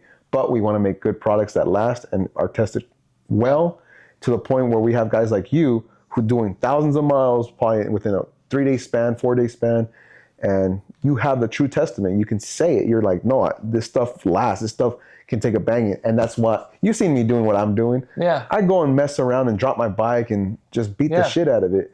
We make good products. Now imagine we make a swing arm and I test it out. Imagine I make a whole track bike out of it. People are going to start being like, who the hell is custom chrome? Why are they racing now all of a sudden? Yeah. That's what I'm talking about, man. That's the goal behind everything that I want to do, the campaigns I want to run. I want to have good relationships with a lot of people. Like, you make group rides, you do things with gear. Bro, these are the kind of people I want to revolve myself around. You, Jimmy. And I hooked you up with some crash protection because he wanted to get into stunning. I got you a full like And MX style. my arrogant ass doesn't even use it. I should. I know I should. You but should. I'm arrogant. And you've seen, I fall, but I don't fall hard. Yeah. Even when I'm going super fast, I kind of catch myself. And, Yeah. Gloves, good gloves is going to make a difference. I still use paper thin gloves, but like I said, it's going to be one of those days. Get some leather gauntlets. I need to get some leather gauntlets because one of these days I'm going to eat shit really hard and I'm going to regret not having your protection that you gave me. Yeah. But again, guys, Cam's Gear Closet? Yeah, Cam's Gear Closet. Cam's Gear Closet. He hooked me up with a nice set of tops and bottoms. Right now we got a handful of jackets from a woman's small to men's. I think 3X is the biggest we got. I also have a full two-piece tracksuit, which was given by one of my good friends. He stopped racing and he was like, I got a two-piece suit and a one-piece. The one-piece we already had. We actually put that one up and it went in like a day. The moment I posted that, somebody was like, I want that. But the two-piece, we still got it. I think it's a 38 waist and a 2X top. And it's a full zip-in two-piece suit by TourTech and CoreTech. Yeah, so if you guys are looking for somebody to connect with who has connections to all this stuff, he also has connections to manufacturer companies that make gauntlet gloves, that makes all kinds of gear. Yeah. He has all the connections for that. So if I don't have it, I guarantee I know somebody who can get it to you for a good price. Yeah, Cam is the guy to go to. That's why I've always kept him so close. On top of being a cool guy and tolerating a lot of people's bullshit, I've always kept him close to me. Some people who speak ill of him, I tell them, hey man, look, I'm not in it. I'm not in it for any of this bullshit. If you guys are going to speak bad of him, don't speak about it in front of me. Yeah. And I've always kept his back. And people are like, oh, what's your relationship to him? It's like, that doesn't matter. Stop worrying about me and my relationship with this guy. But everybody's just upset that this guy is doing big things, doing good things for the community. I've always looked at it as, wow, I don't think there is anybody out there that's actually doing something like this. So I've always kept him in mind. Yeah, like we've been working with the FDR Foundation and Frankie Dean Racing, Clay, and their team with trying to promote the Gear Closet and getting stuff done. And they heard my initiative and they were like, once you start growing that, they said, hit us up again. Maybe we'll throw even an event for you. But like whenever I hear a downed rider or I see on Instagram like some guy crashed, first thing I do, try to get their Instagram, try to get a phone number, and I shoot them a message. Hey, what size are you? Because I've had two people who've gone down recently who I personally knew. First thing I did, send them, hey, what sizes are you? What gear do you need? What gear was destroyed in your crash? They let me know. If I don't have it, I try to outsource it. If I can't outsource it, I give them contacts for good people who I know who sell gear at a really good discount, and I get them hooked up. No matter what, we're out here to help the people. I'm not trying to help myself. I make no money out of it. I actually lose a little. I'm just happy to get more riders back out there on tube. I don't want you to be afraid, hey, I took a tumble. Hey, maybe I was in the hospital for a week or two. Maybe I have a broken arm I have to wait through. But I don't want you to turn around and be like, hey, I don't want to ride again. Yeah. Or I hear somebody who crashed and they didn't have gear. That's probably going to be me. And now they're getting skin grafts and stuff like that. And they're like, shit, I don't want to ride anymore. And I'm like, hey, let's get you protected and then get you back out there again. Because I don't want you to give up something that you enjoyed so much just because you took a tumble and it ended up being rough. I mean, Ed knows, I've had my fair share of close encounters, my fair share of crashes and incidents. And sure, I'm no perfect rider. I'm no pro. Dude, we gotta talk about that before. We're gonna continue with what you're saying, but let's get back to that part as soon as we're done with this. I'm no pro, but hey, I'm still out here riding because one thing is I enjoy the living hell out of it. Yeah, it's so much fun. The freedom is fun. Just do it responsibly. Know your risks. Know that what could happen, because it's gonna happen. It's gonna happen. I know guys who are in their 40s, 50s, 60s. and they've been riding for 20 plus years. They're like, yeah, I never been down yet. And I was like, okay. I've never been down like that. I've never been down yet. And I'll talk to them and I'll be like, you've never crashed? And they're like, no. I was like, how many miles have you racked up? I'm like, 3,000. Like, that's why I do 3,000 in a month. Yeah. I mean, it's gonna happen. Shit, I did 3,000 in 4 days when I went to Oregon. I'm one of those guys. I'm guilty of it, man. Don't listen to me, guys. Do as I say, not as I do. I am terrible at it. I give these guys a lot of shit for always having gear. I'm like gear queers and stuff like that. But yeah, I mean, I wear Kevlar and armored fiber jeans. I mean, shit, the guy has it on right now. Gore-Tex boots. I have my airbag sitting over there.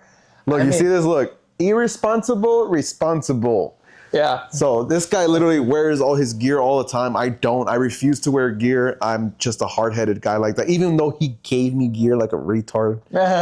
I'm so retarded, man. But we're out here to support the community. I want to help other people stay safe. Yeah. Because I'm tired of seeing, hey, some sport bike rider, some Harley rider took a tumble. Now he freaking lost a limb because he didn't have something to protect that limb.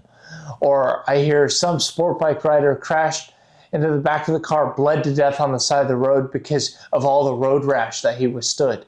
I mean, I know one of my good friends, is now in the hospital right now. She had an accident where she was riding, a car pulled out in front of her, and she impacted that car. She ended up cracking her pelvis in 4 different places. Gear can't prevent stuff like that. But what gear did prevent her is when she hit that ground and slid, she impacted, hit the ground, slid. She doesn't have a scratch on her. Mm-hmm. Completely fine. Besides the broken bones from the impact of the direct impact, she had nothing. And that's what gear's supposed to protect you. It's supposed to protect your slide. They say, don't dress for the ride, dress for the slide, because you will go down eventually in your riding career. It's gonna happen. Some people you see, hey, like Max Riss, for example, or some of these other creators who have gone down a whole lot, but you also look at how many miles they rack up. I mean, some of those guys do ride like idiots, but a lot of these guys, they ride tons of miles. And yeah, those 2 guys from San Diego went down. Look at the 2 influencers. Yeah. Was it Stretch and Street Bob something? Street Bob. They went down, but they went down bad, dog. Yeah, both they're of alive, them, they're good, but both of them, I think, broken legs and stuff like that, and they're in recovery, and they're going to be back on too soon. But both of them, but I don't think they wear gear, right? I know, but that's why I think one of them had road rash. Yeah. But I won't speak ill will of them. I know them both personally. No, they're good guys. But they're both guys. But just be aware. They know the risk. They know the risk that they go down with that, or people know the risk that they go down without gear. Just what I'm not trying to shove it down your throat and say, hey, you should wear gear. I'm not that kind of dude. I know you understand. Just make those decisions because it can affect the rest of your life. It's just a matter of time. Yeah. That's like me, man. The one time that I went down and it was bad, like really bad. Dude, I went down on a scooter this weekend. Look at my hands. Yeah. I went down really bad up at doing a ride up north, and I took a tumble, slid like good probably 100, 150 feet, and skinned up all my arm and stuff because I wasn't wearing my gear. Yeah. And so... Was it raining? Huh? Was it raining? No, it was just, there was gravel on the road and kicked out my rear tire. And this was a few years this back. Weekend we almost ate shit. Me and Dennison. We Yeah. were both, he was on the back in reverse because he was doing photography. Yeah. We caught dirt and the bike went, but thank God I had traction control and ABS because that rear would have spun out. We would have tumbled, dude. Yeah, I mean, but that's why from there on, I was like, anytime I leave my house, I try to always make sure I have every piece of gear on that I own. I mean, I might not wear my most protective leather jacket every single time I leave the house, but I'm still wearing a mesh one with full armor and an airbag. I mean, when I went down on my patio, making a turn at about 40 miles an hour, hit some oil slick and went down We got to few save months that conversation for the crashes and all the wrecks. But when We I gotta went save down, that airbag deployed, saved me. So gear's important, you guys. Invest in some good gear and it'll protect you in the long run. I mean, I always say gear's a hell of a lot cheaper than a hospital bill. One of my buddies went down, his hospital bill was $1.1 million by the time he left. 1.1. I mean, where that's generational debt for you. I mean, and so if you don't have insurance that'll cover that stuff, it's expensive and it racks up quickly. So yeah, gear is cheap insurance for your body. Another thing that I was talking with another good buddy of mine was invest in good insurance. Yeah. Some insurance companies like State Farm, who I have, and I'm not sponsored by State Farm or anything. I use them. I like them. State Farm, I have their medical coverage. So if I ever am hospitalized, I'm covered per day that I'm in the hospital. I also have a secondary coverage through something else. I can't remember what it's called, but I pay $120 a year. Helicopter insurance. I ride up in the boonies a lot. I'm up in the canyons. I don't ride like an idiot in the canyons, but I'll go have a spirited ride out to like Julian or Big Bear or up Angeles Crest but when you crash in those canyons, they don't send an ambulance to get you. They send a helicopter. Base helicopter flight is about $60,000, and most medical insurances won't cover it, which means you're stuck with that $60,000 bill. Or for one of my friends who got heli-flight, it was $120,000. He had helicopter insurance. He paid $120 for a year, covered it completely. I'm pretty sure nobody's aware of this. So helicopter insurance for those who race in the canyons, those who have fun in the canyons, or even those who road trip in a lot of different areas where it's not easy for an ambulance to get up to. You might want to take an opportunity to venture into that and contact an insurance company to put their information on your flyers. Because if we're hitting the canyons, you got to let people know, like, hey, if you don't have this insurance while we are in the canyons and it's good advertisement. Tell a company that you might want to partner with them. Let them know, like, hey, I'm going to be advertising you guys because we do hit the canyons, and I want people to be aware of this because I don't think a lot of people know about this. Yeah, I sure as shit didn't know about this, so you brought it up. I didn't know you can't be picked up by an ambulance in the middle of because it's going to take them 30 minutes to go up and 30 minutes to go down. A helicopter will take them 5 minutes to come get you. They'll pick you up, and you'll be back in the hospital in a 30-minute loop. That's definitely some type of awareness that you need to bring out into the community, man. Yeah, and that's a good subject. That might be a company that I'll reach out to them and see what they want to do. But just tell them to partner up with you. Yeah. You don't care about profit. You just care about getting the awareness out there. The name out there, their awareness. Because I sure shit didn't know that. I sure shit don't know a lot of the things that you're talking about. I'm like, what? Like, I'm like, okay, well, homework now. I got homework to do. But like I say, insurance is one of those things where you might not always get something out of it when your bike gets stolen or if you get in a wreck. All your parts might not be covered. If you get insurance to cover those parts, then they will. But when you look at your health, your own personal well-being, I mean, if you're out of work, you're screwed. You don't work for a month, you could get fired. I mean, I know some businesses who have turnover where if you don't show up for a month, even if it's medical related, they won't fire you, but they'll cut your hours. And they can do that. So just be aware. I'm self-employed. I'm a photographer and videographer. I do that for a living. I have no medical coverage besides what I have. I don't have workers' comp. So if I get in an accident and I'm out of work, I'm not making any money. So that's why I stress on the protection for myself, but also the insurance to back it and protect me in case if I am out of work. And this is the reason why we have this podcast. Perfect example. Somebody who has something to bring to the table that not a lot of us know about. I'm pretty sure everybody watching this or listening to this, I'm pretty sure they're unaware of any of this stuff. Yeah. Because I am. And I've been with motorcycles for... There's a lot of things that I've learned the hard way. Yeah. So, and that's why you are so stubborn on gear. And that's also why I stress it to everyone who I know. I'm like, I've learned this lesson the hard way. let's not repeat what I did, and let's learn from it. Yeah, that's understandable why you're an advocate on gear.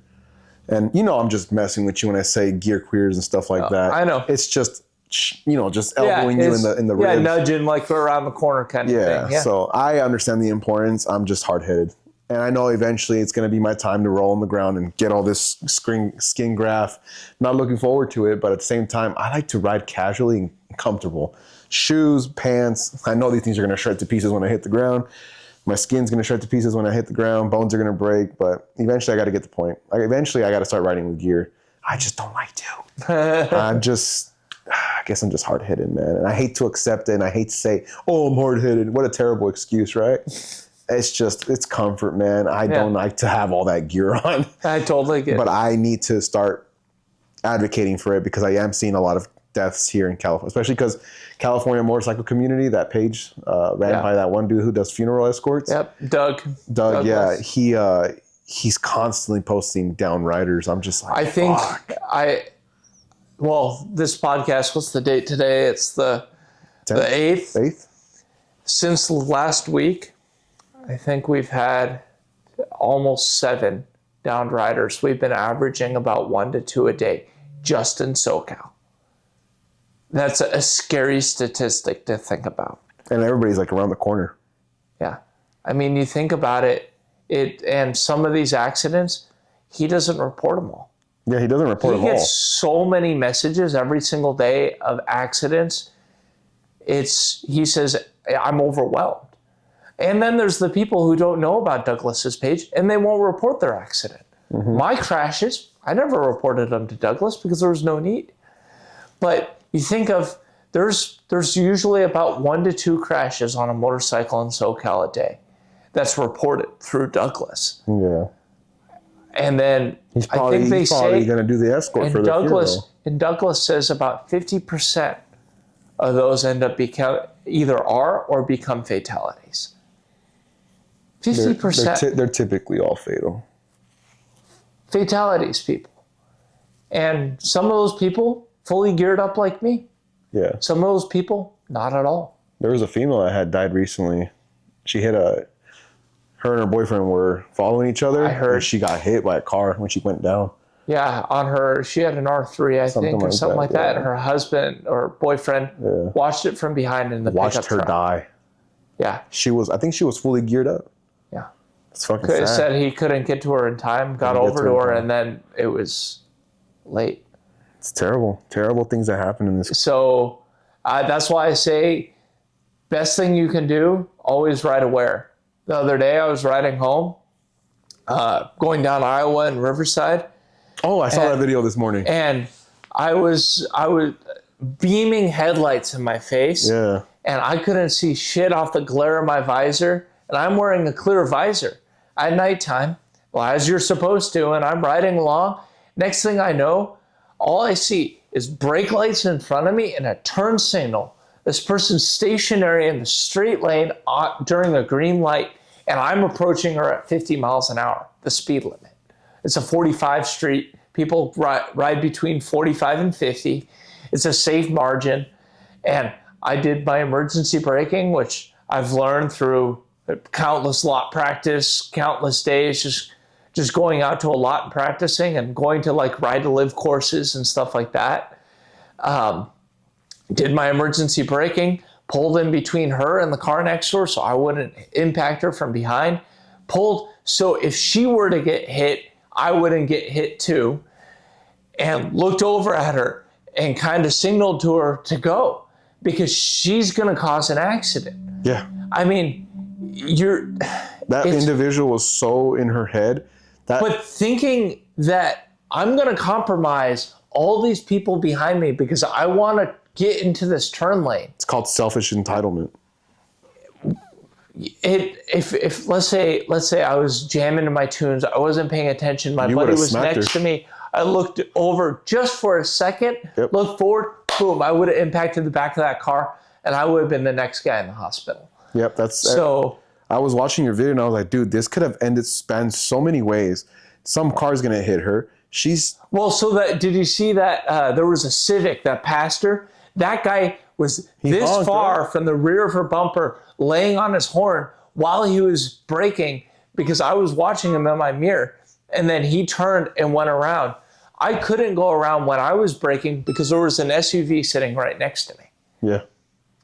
But It's that person, bro, it's such a terrible way to act but on the road. But be aware. Yeah. If you're in a car, if you're even on a bike, be aware of your surroundings. Situational awareness. Yeah. Never and never, ever, for the love of God, ride angry.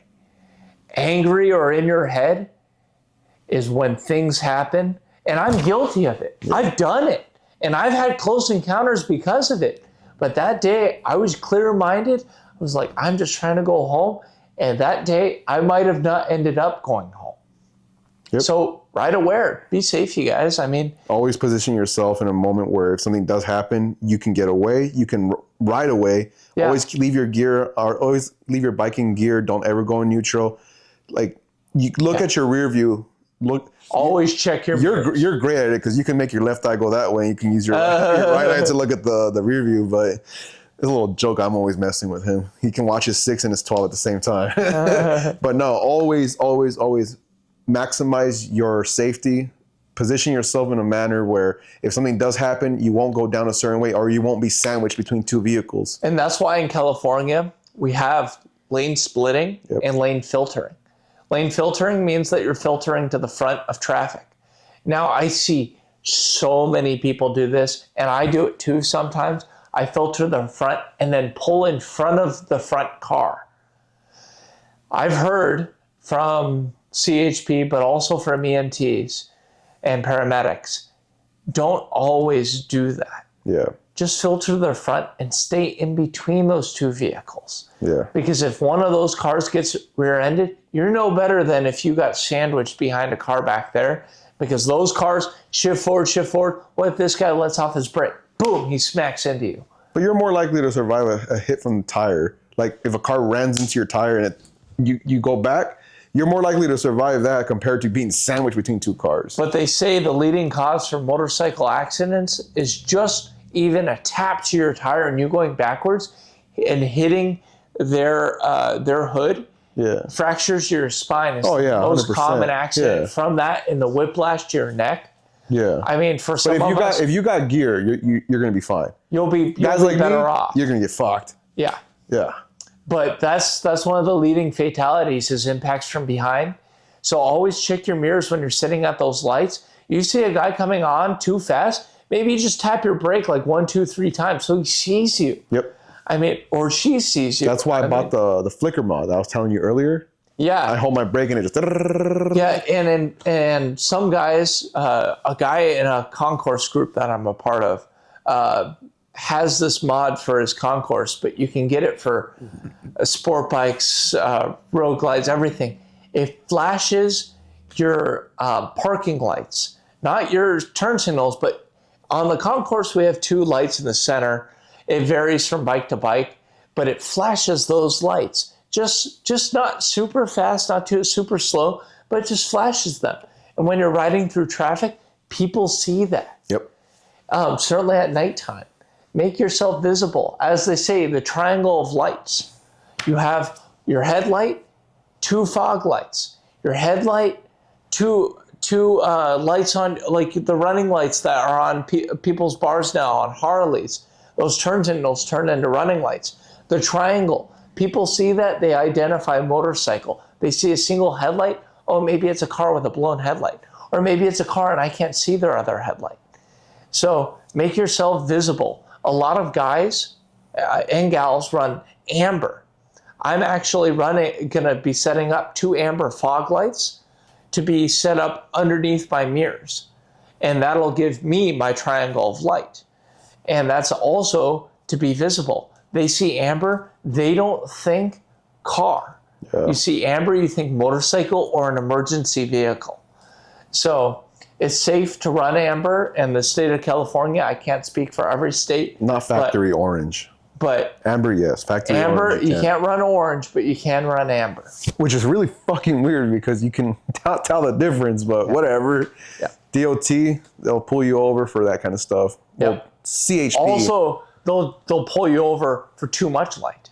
Yeah, they tried that with me. It doesn't work because I'm DOT SAE approved on my headlight. They're bright as fuck, but your KCs are. Oh, talking about that. Also, just because you're bright as fuck doesn't also mean you're safe as fuck. Because you're bright as fuck, you can compromise the other driver/rider's vision. I tend to blind the shit out of people, so I'm usually leading the ride, or I stay far behind because my lights are bright. If you and I, when he's behind me, or even anyone Can't see rocking their shit. high beam, I can't use my mirrors. Yeah. On my concourse, my mirrors are down low and they're attached to the fairings. Yeah. So if there's a bright headlight behind me, my mirrors are worthless. Yeah. So just be aware. Bright as fuck always isn't safe as fuck. Yeah. People will see you. There is a wave of people that fucking veer off and then it opens up a gap, but then you got the people that are pissed off and they try to run into you. Or they just do like the little swerve. I had the Eagle Light Gen 3 Halos. Yeah. Those were bright. I mean, you've seen them. They're not as bright as those KCs, but they're also not as expensive as the KCs. Those KCs are expensive. And I ran the Eagle Lights, loved them. Ran the lower fairing lights, loved them. They were bright. People got out of my way. But they weren't compromising. Yeah. But some lights, like some guys run those Bajas, and those aren't street legal. Oh, hell no. Well, they just came out with the DOT approved one. Okay. But the original Bajas that everyone was rocking weren't street legal, and those things were so blinding. I've had a guy on a twisty come the other way with Bajas, and I've had to put on my brakes, almost come to a stop because I couldn't see anything. Yeah. Those guys are blinding. That's why sometimes I feel bad, and I get it, why people swerve into me, because it's an asshole move for you to have those fucking bright-ass lights. Yeah. I get it. But at the same time, I shut off my 6 inches, so all I have is my 2 pods on the side. Yeah. I shove mine off.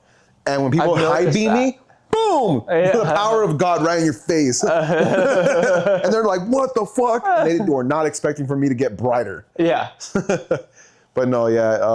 But mainly for me, why I want to run those ambers is like today, riding over here. Yeah, the fog. The fog I was thinking so about that. deep that I mean, I needed something to cut away the fog. Yeah, spotlights are great for that. And when I ride a lot of canyon at nighttime, it's good to set those pods a little bit at kilter, and you can get a wider span when you're coming into turns. Yeah, if you got a fixed headlight, that fucking sucks, because when you're moving the bike, technically that bike is facing straight and you have no idea what's coming to your left and right. When you have a fixed to your handlebars, like a street glide, or was it an ultra? Ultra limited. Yeah, you're moving those handlebars. Technically, you're moving them in the opposite direction. So technically, that headlight's facing that way, and you're still going into darkness. But slow maneuvers, you're going to be facing the headlight towards the direction of where you want to be at. Yeah. But doesn't help. But that's why on my ultra limited, and a lot of people who have Road Kings and stuff like that run the 3 light system. So you have your driving light and then your 2 passing lights. Yeah. They call them passing lights, not fog lights, but it's a similar concept. And you set your passing lights just a little bit off center. And what that does is it spreads your beam. And when you come into a corner, it spreads that beam in your vision. Yeah. Sucks for street bikes, though. Yeah. But that's why now a lot of, there's a company, Denali does it.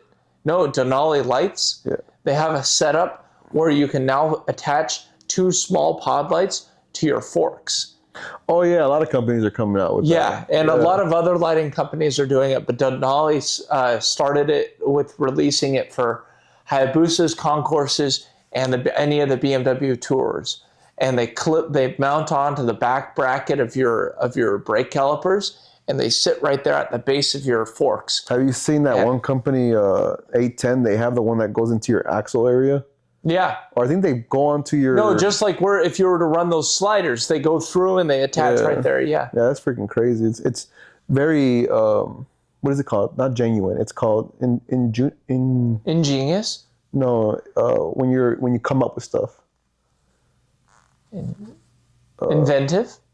So let's just go with that. Yeah. I'm tired of looking for the word, but yeah, let's talk about we already talked about lighting. I want to go back to your crashes. I know you're a guy who has crashed many times. What the fuck happened on the Papio? Well, the Papio, I was making. This is why you're also supposed to Never ride in your head. Never be like, oh crap, I'm late. I'm in a rush. I got to hurry. I was in my head. I had a final exam that I was supposed to go attend. 2 hours late too, right? I actually had to get it pushed, and I had to get the written approval by the dean of students to get that approved. So just because I was rushing myself. I was coming down. Weren't you down the street from UCR? I was down the street from my house. Oh, shit. I was making a right-hand turn onto Day Street, hit an oil slick from a crash that wasn't cleaned up, and hit water, and started fishing. The moment I hit a painted striped line for a crosswalk, the bike slid all the way across into the concrete median on Day Street. And so Day Street and Gateway. And so I slid out, hit the ground, and didn't know what the hell happened. I hit the ground. I had my Tech Air 5 airbag, and it deployed before I hit the ground. Felt like I hit a pillow. But my knees were sore because my knees smacked the crap out of the concrete. I got up, looked at the bike. Bars are snapped. My risers were snapped. My bike's all scratched up. That same day, my crash bars came in. That's freaking ironic. The irony was hilarious. So I pushed my bike off to the side of the road, called my buddy Blim. Blim came and rescued me. We loaded the bike onto his rack carrier. He took it home, back to my house. I unloaded it. And then I had to order replacement parts to fix it. And I thank all those people who wished me well, good wishes, and also a few people sent me a few donations to help get me back on my feet, because right then I was struggling with some stuff financially. And I appreciate all those people who came out and helped me when I was down, and those people I've helped out so much since then, because I feel an obligation to help those who helped me. But after that incident, I was like, man, I can't ride in my head. I can't ride in my head anymore. So that was one of the wake-up calls. It doesn't matter if your bike only makes 8 horsepower. You still can go down hard, and concrete. I went down on a scooter, dog. Yeah. Doesn't matter. And so I was like, that was like one of the times where I was like, whoa, that I need to remember. Always ride to finish the ride. Never ride in your head being like, oh, whatever goes, whatever goes. I just realized something right now. I just clicked in my head. Yeah. I ate shit as a kid on a scooter. Cut my leg open. Handlebars fucking stabbed me right here. And I ate shit on a scooter this weekend. Yeah. I have terrible luck with scooters. I just realized that. Anyways, your Papio, that wasn't your first wreck, right? You ate shit in the fucking dirt lot, didn't you? So on the Papio, yeah. I went screwing around in the dirt and on a stock Papio. On a stock Papio, and there was a hole probably about as big as this battery here. Fuck. And my wheel, which is only like a 10-inch or a 12-inch wheel, went right into that hole, and I went right over the bars. Just screwing around, having fun. I mean, I walked away. Nobody was hurt. It was all good, all fun and games. The bike was fine. I mean, I broke a mirror, and that's about it. But you ate shit prior to that, right? I've crashed a few times before. I've crashed in the dirt. I was riding up to Idlewild. I didn't make that full trip up Bee Canyon because I looped out on some silt. Because my What bike was that one? Huh? What bike was that one? I had a Kawasaki KLX 230 dual sport. Ended up in a drainage ditch. Fuck. And that was fun for my buddy Hector and I to pull my bike out of. Before that, I had an Aprilia Capenord. I got hit and run on twice. Fuck. One time was on the 215 South. The guy brake checked me, and I glanced his bumper and went down, slid across 2 lanes of traffic. And so that actually, the guy was arrested. So congratulations to the San Bernardino Police Department for doing their job and finding the dude. because that could have been a lot worse. Was that attempted manslaughter? What the fuck was that? I can't remember all of the charges they got him for, but there were a few. That's crazy. And then there was another one where I went down. Well, it was another hit and run on that same Aprilia in front of my apartment complex. I was going straight. A person who was going to make a right-hand turn ended up popping a U-turn, hitting my rear tire, spun me around, and I went down. And then that person took off, sped all the way freaking down the block. My girlfriend then saw the person who had hit and run me. And I finally got the bike up, went home, and she gets home and she sees the scratches on the side of my bike. And she's like, what the hell happened?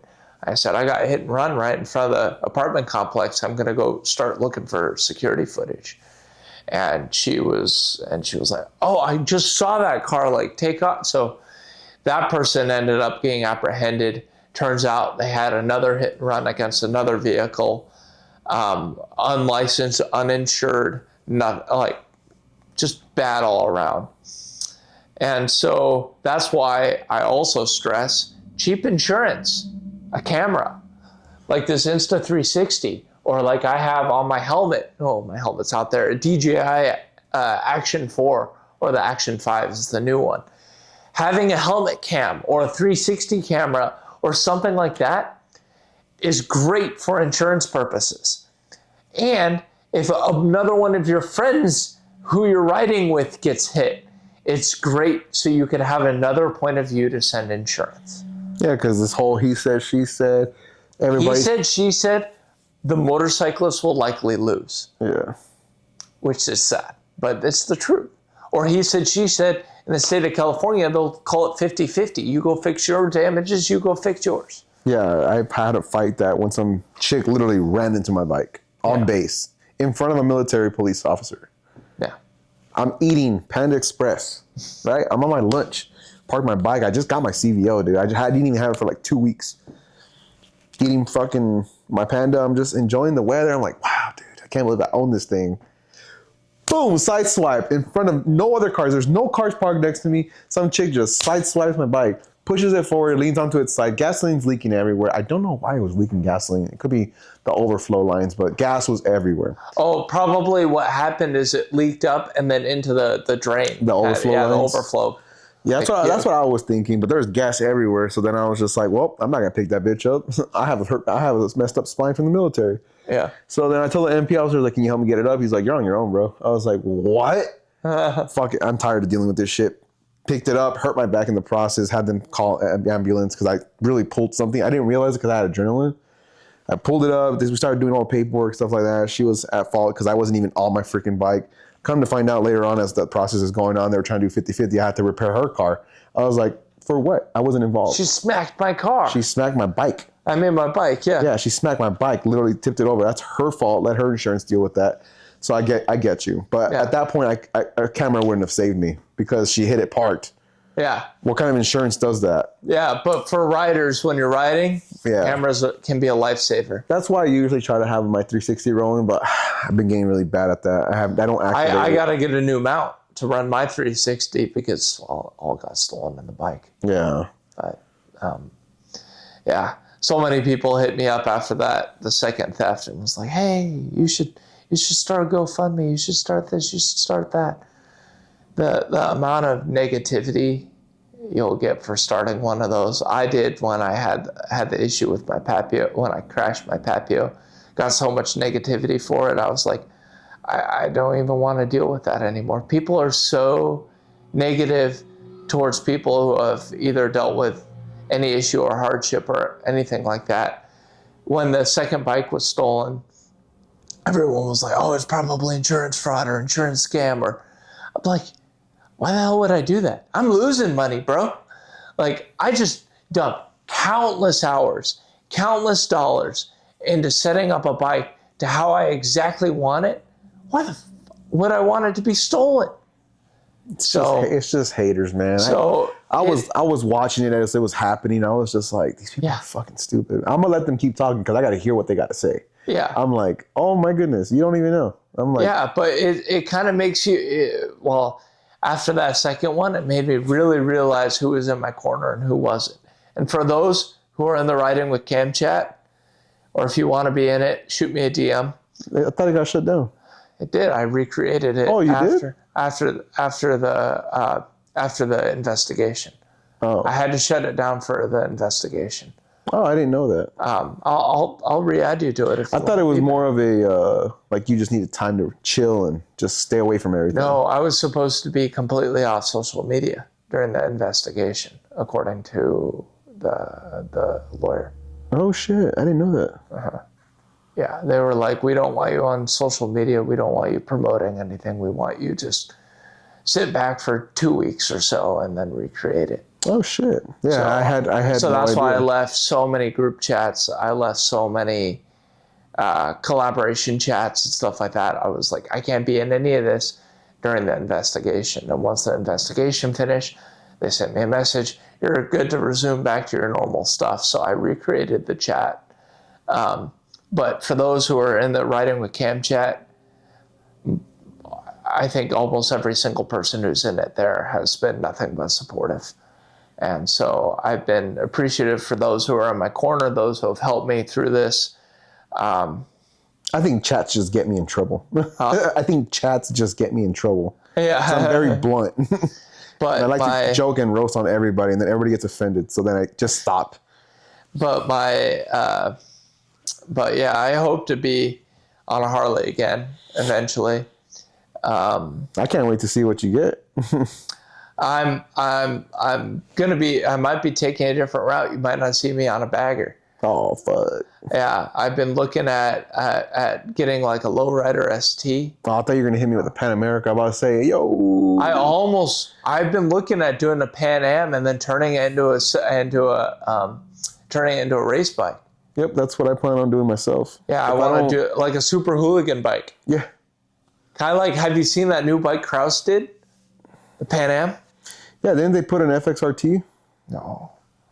Let me show you. I think I've seen it. Yeah. That's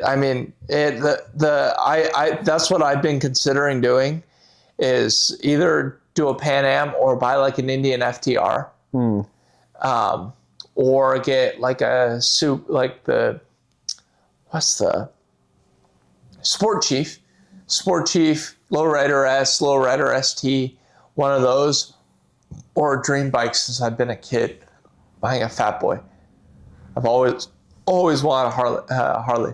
You want that? You want that new one that was dedicated to Willie G, the Ghost Phantom, whatever. Willie G? I thought it was a dedication to Willie G. Oh, it might have been. I don't know. Yeah, the new Fat Boy. Or am I saying the Gray Ghost? Yeah, the Gray Ghost. Yeah. Okay. That's a dedication to Willie G. Oh, that's cool.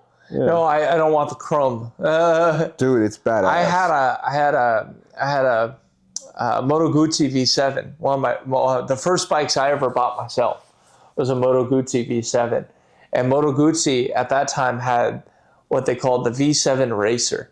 They still have it, I think, but the V7 Racer, the gen that I bought, well, I had the special, but my buddy had a Racer. I rode it around for a little while. Chrome tank. Looked bitchin'. For me as being a pale, fair-skinned gentleman, sunburn all along here from the reflection. Sucks. So I was like, note to self, when I buy my V7, I'm not buying a racer with a chrome tank. Well, the new generation of choppers is chroming out everything. Yeah. So if you end up going that route, because it's going to be the new trending thing. You know how performance baggers are trending. You know how all that stuff is trending. Oh, that's shit! I haven't seen that version, but have you seen the? But that kind of gives you kind of the FTR vibes, but it has. I like the Pan America because you can make it an off-roader. You can do everything with it. Well, it depends which Pan Am you buy. So if you buy the Pan Am off-road, which is all the Pan Ams till it's the special up until now. But yeah, the Pan Am Special. Yeah, the Special is their off-road. Then if you want a street bike, like you want a sport tourer, kind of like my Concourse or something a little bit more up, it's more upright, more like a Multistrada. So if you want speed and street stability, you buy the ST. Yeah. And if you want something decked out with all the bells and whistles, the crash bars, the bags, Well, the CVO has that one. off-roader, which is going to be more like a GS adventure, the CVO. Yeah. And those CVOs are bitch. And they're only like 26 grand, I think. Yeah, it's the cheapest CVO you can buy. Yeah, they're nice. I rode one. I've ridden both. I've ridden the CVO and the Special. I have yet to ride the ST, but I've heard they're a whirlwind. So that might be something I'll go test ride soon. But What I want to do is I want to grab the front end of a Road Glide and get the bags from a Road Glide and slap them on the Pan America and just stump that shit. Because I was going to get a Buell. And I was like, well, you know what? they're so expensive. They're 26 grand starting. Once they dump that price tag, everyone's like, that's like 6 to 10 grand over what they should be. Yeah. I mean, a lowrider S, you could buy a year-old lowrider S still with 0 miles for And like there's really no good mounting 18 points for crash bars. or Because bags. that big fat ass radiator is all in the front, and it kind of like cuts into the triangle of the chassis. It's like the Sport Chiefs, but not as well designed. Have you seen how fat the radiator is on that thing? Because that's the biggest worry is overheating. Yeah, and that thing, dude, that thing pushes a lot of power, but there's no really good support for So crash if you're bars. looking for something like that, like the Buell, The Pan America. well, the Pan, it's not the same. They're both But- 1190 and 1200, and they both push at the same horsepower. But if you're looking like, and you want sport cruiser, I would go with the Sport Chief. With a 116. Yeah, but that's the 116 Thunderstroke or whatever they call it. It's air cooled. It's not liquid cooled. Yeah, but The Pan America is liquid cooled and it's Yeah, 180 but horsepower. the Pan Am's a sport tour or an adventure bike. Yeah, It's not a cruiser. But like you can make it into a cruiser Yeah. easily. Yeah, but it's not going to be like a cruiser. It's going to be kind of like a super hooligan bike. I'll show you Okay. if I get mine, because right now I'm deciding if I'm gonna get a Road Glide or if I'm gonna get a Pan America. I Not think a Road Glide. no, that's my show bike. I want a stunt bike.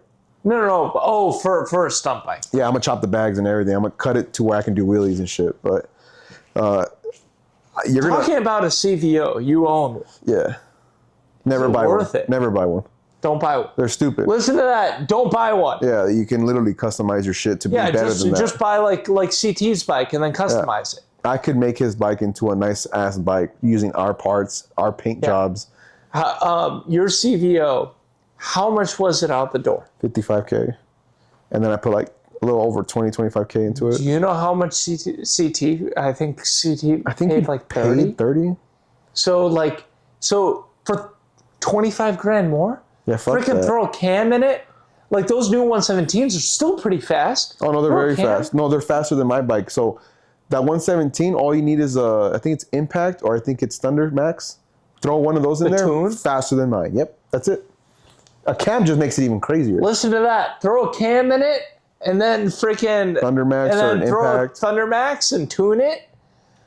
You'll Way be faster than a faster than 121. mine. And I think my shit's pushing like 140, 141 torque. Yeah. That's fast. That's the other option is getting a Road Glide like yours. I mean, grab one, but buy a used one, dude. I'm not gonna buy one new. No. I saw one selling used for like 21. I've seen them for 18. Shit, where?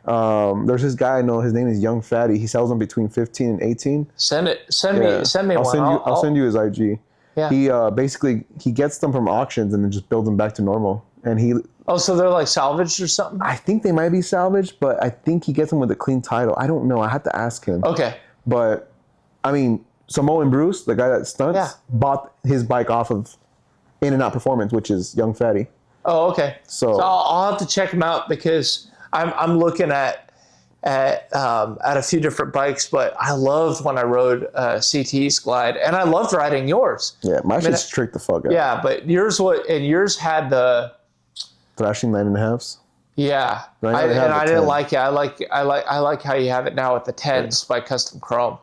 And if I were to do it, I'd personally go mid bends but do a 12-inch rise. Oh, I'm changing. If I go with another Road Glide, I'm doing 6.5-inch risers. Well, for stunning, you need to have short. And I'm gonna do, I think, mids, not highs. Might do lows, but I gotta test it. I gotta play with it. Yeah. But we don't make that size, so I'm not gonna be able to use custom chrome parts. But They don't make 6.5s or anything? they don't make 6.5. They make like 2-3 inches, and then they skip 6, and they go up to like 10. They don't even have an 8? I don't think they have an 8, from what I've researched. All right. For now. For now, people. I mean, I'm trying to get this designer guy. He used to work for Power Plant 16. He literally helped them become who they are today. His name is Marlo.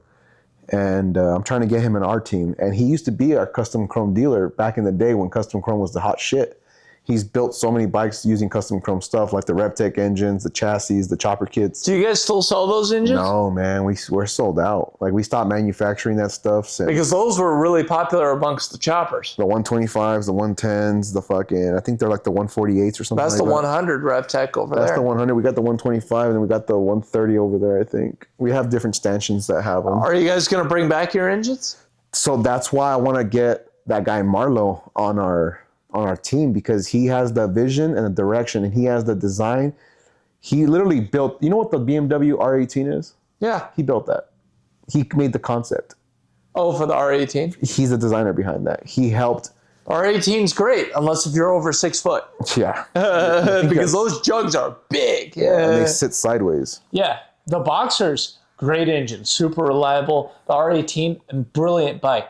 But for a tall person who likes to cruise long distance, the only option you have for a highway bar is you have to put a grate over the engine, and then you put the highway bar, so you literally rest your foot on the heads. They're just as uncomfortable as a Goldwing, just because of the positioning of the engine. Goldwings are comfy as hell. Not for your big ass feet and your long ass legs. No, really. What generation? Because the new generations do not accommodate for us. The new gen I found actually is really nice once you have those the highway pegs. You'd have to have DCT for it to be comfortable, because shifting gears, literally you ride the bike like this, gas tanks like this. Well, why would you buy a Goldwing with a manual transmission?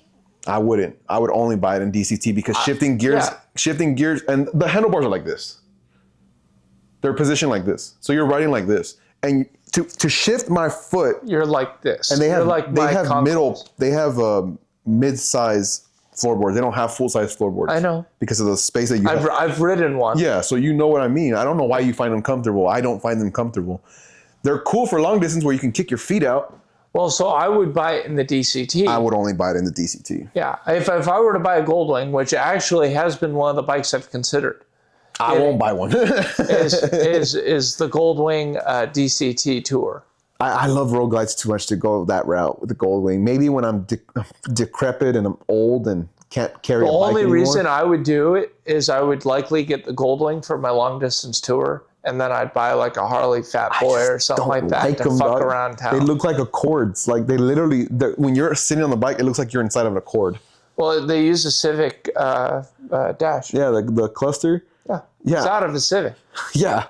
I'm like, I don't like this. I feel like I'm in a car. So I'm just like, whatever. I don't think I could ever do it. I can see why people do it. I just have to wait till I'm 80. Mean, the touring comfortability, the comfortability, is that a word? Yeah. The comfortability of the bike is great.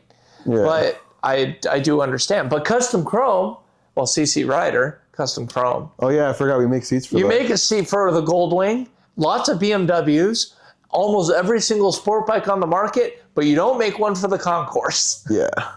I was looking at our CC Rider. They even make one for a Hayabusa. Yeah.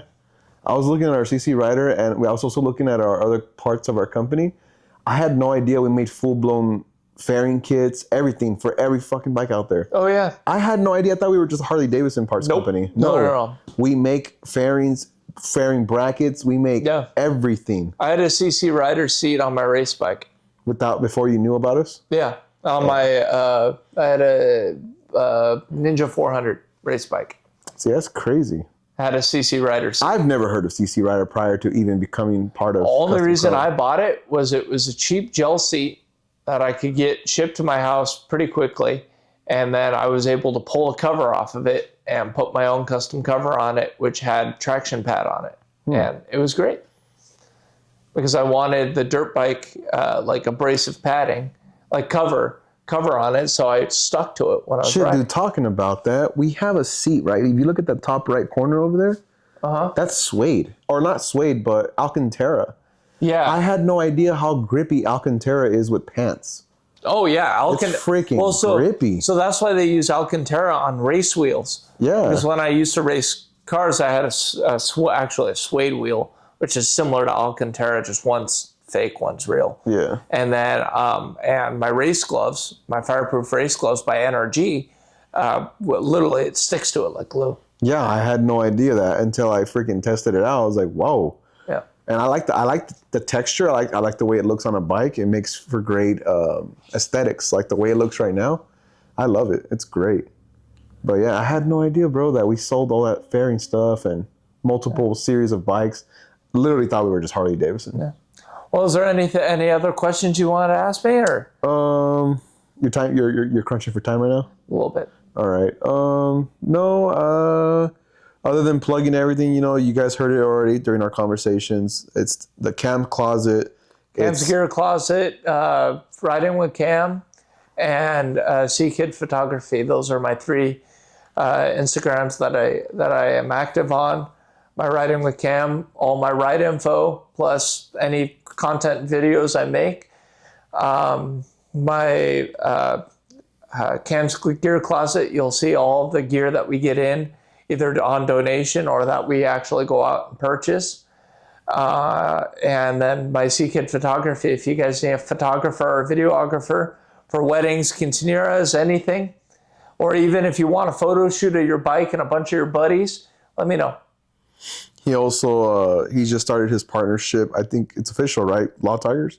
It's not. It's so the right now, Law Tigers and I are working side by side on different projects, and they'll likely sponsor one or two of my rides going forward, and possibly more. It's month by month basis, and we're just taking it easy.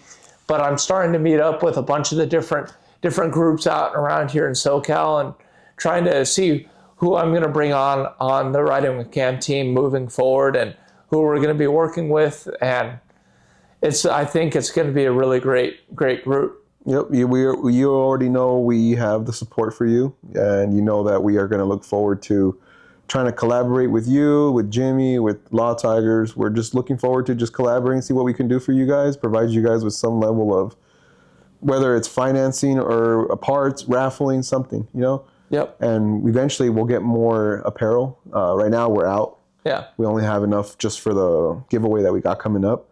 But we definitely want to endorse you guys with giveaway items. Yeah. Whatever we can. Even if it's just providing filming. Like if you're busy hosting your event and you can't film your own stuff, we'll go out there and just do a vlog and film the event. So people are aware of what Custom Chrome is doing out there with the community. Yep. Which is you, which is Jimmy, which is all these other companies, businesses, or groups. Valley Stunt Crew is one of them. We're trying to be more involved with them. And I'm trying to work more with Valley Stunt Crew as well. Yeah. So again, a lot of collaborating. We've already talked about your photography. We talked about, he does bikes and brews. We already talked about that.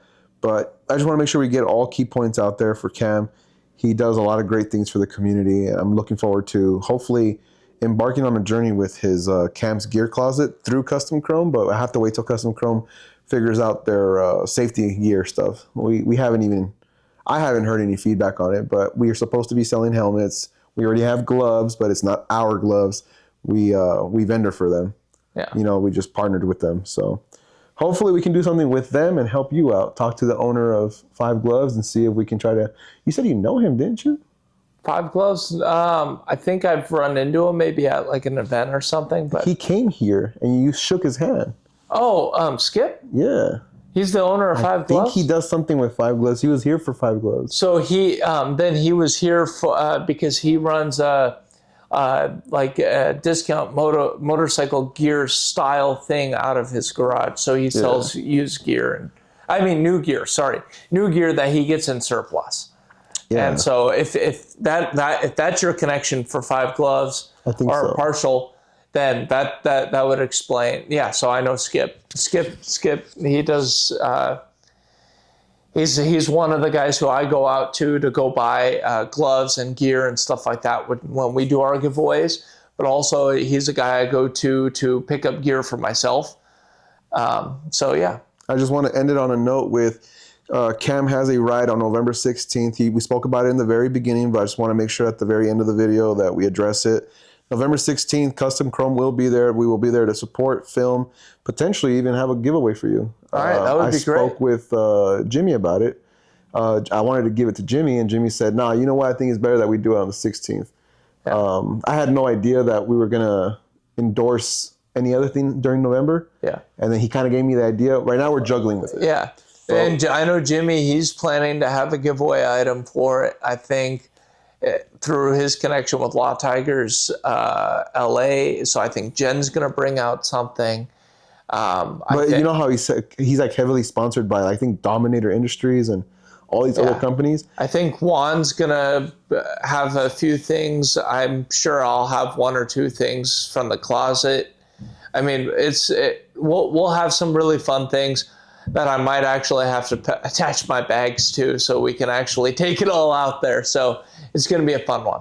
Yeah, don't forget, if we're going to go together to the FTW LA stuff, I have a tour pack. I can just slap it in there too, or strap it to the top of my luggage rack. Yeah. But yeah, we plan on, since Jimmy said it might be a conflict of interest for us to give him a raffle prize, because, you know, Custom Chrome and all the other companies he works with, it's kind of a conflict of interest.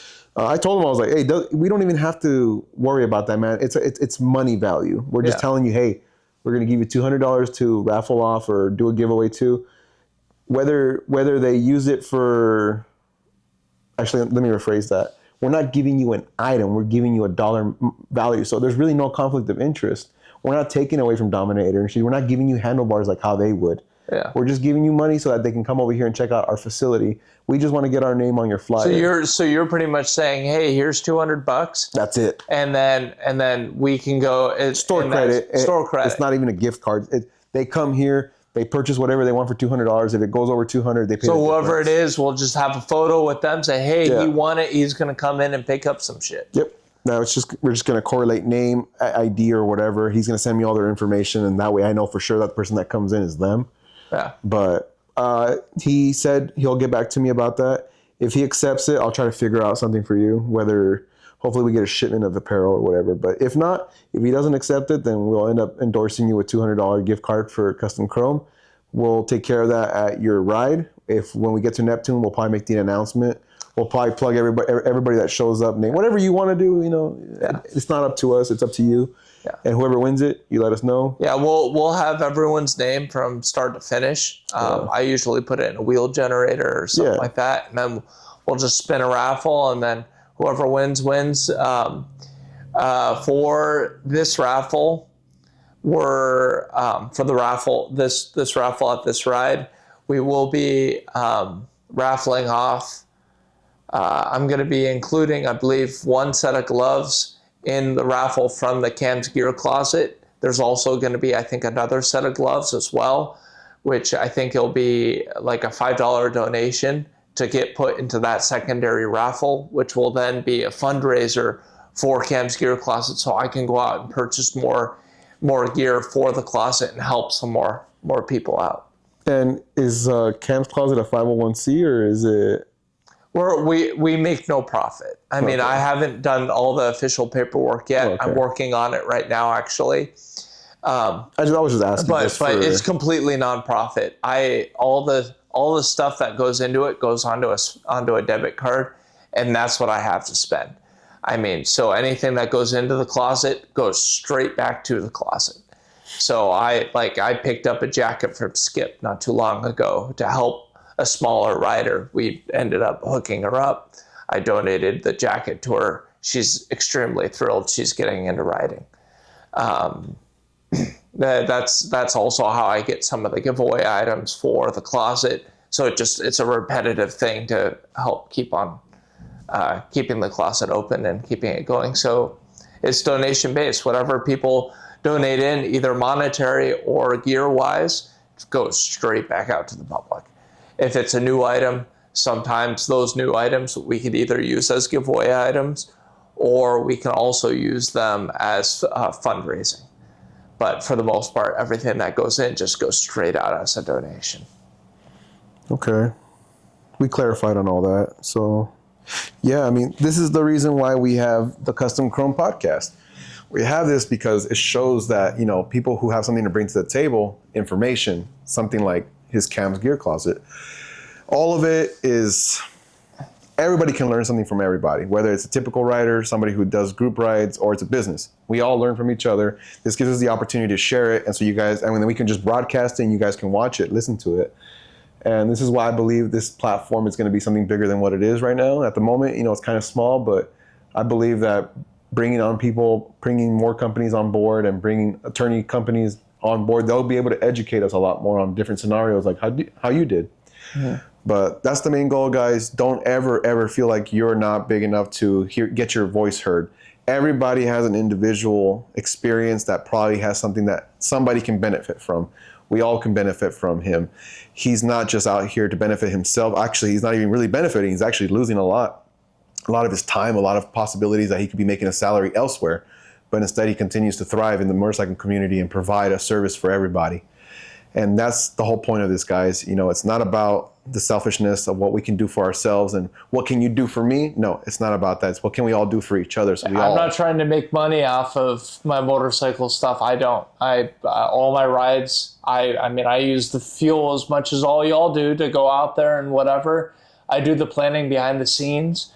I collaborate, reach out, work with all the other different groups. I don't make anything out of it. I just want you guys to have a safe group to go ride with and have fun. I mean, that's what I'm about, is safety, but also make it fun.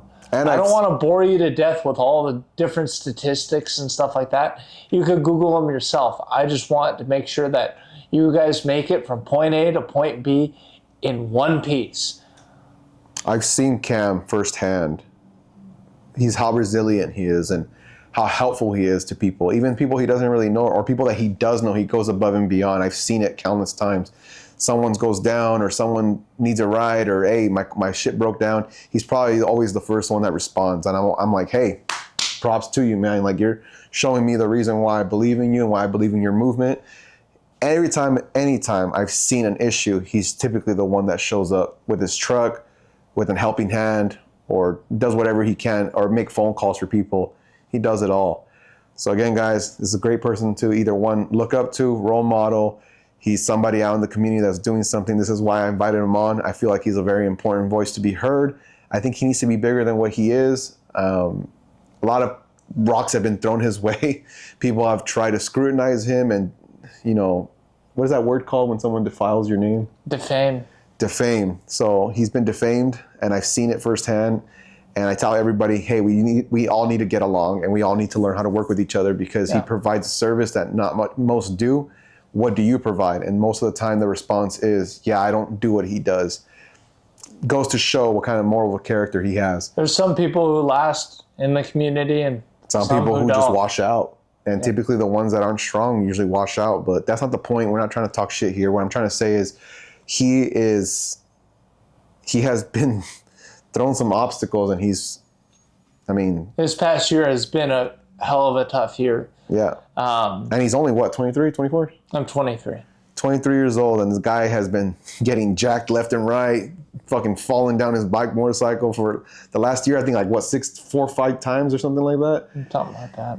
Yeah, you know, groups of people have said, oh, screw that guy. And like 40,000 miles almost. Like ridden a lot of miles. But again, he beats the odds, man, when everybody is not showing support or the timing isn't right.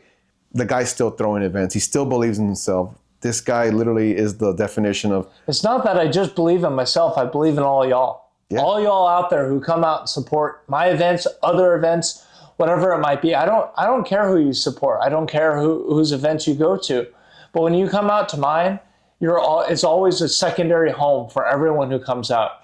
We are just another community, another niche. When you come out to my events, Never feel like you're unwelcome. Even if you don't know somebody, walk up to me, talk to me. I'll chat with you all day if you want. He won't look you straight in the eyes, but he'll talk to you. But I'll talk to you guys, and I'm more than willing to get you in contact with other people in the community and help you grow. It's not about my growth. I don't care about my growth. My growth is completely subjective to all your growth working with me. So that's why I like partnering with these businesses. It's not to make a profit. It's not to even make it buy. It's to help make things better so my events are better for all you guys. I've always tried to show my support for you. Sometimes it's hard because of timing. Yeah. I already had something planned. I busy. wanted to go to your, what was that one that happened maybe less than a month ago?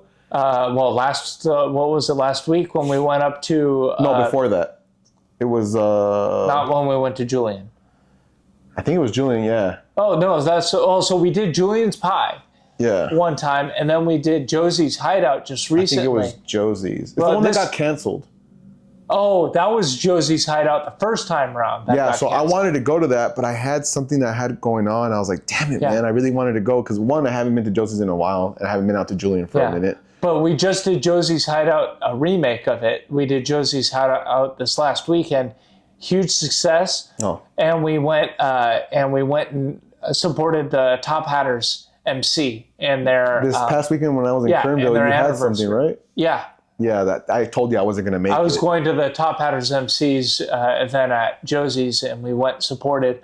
Actually, two of the people who were there, well, I won, but two of the other people who were with won the raffle giveaways that were there that actually were pretty nice. So shout out to the Top Hatters MC for having a great event for their San Diego chapter out at Josie's. That was amazing.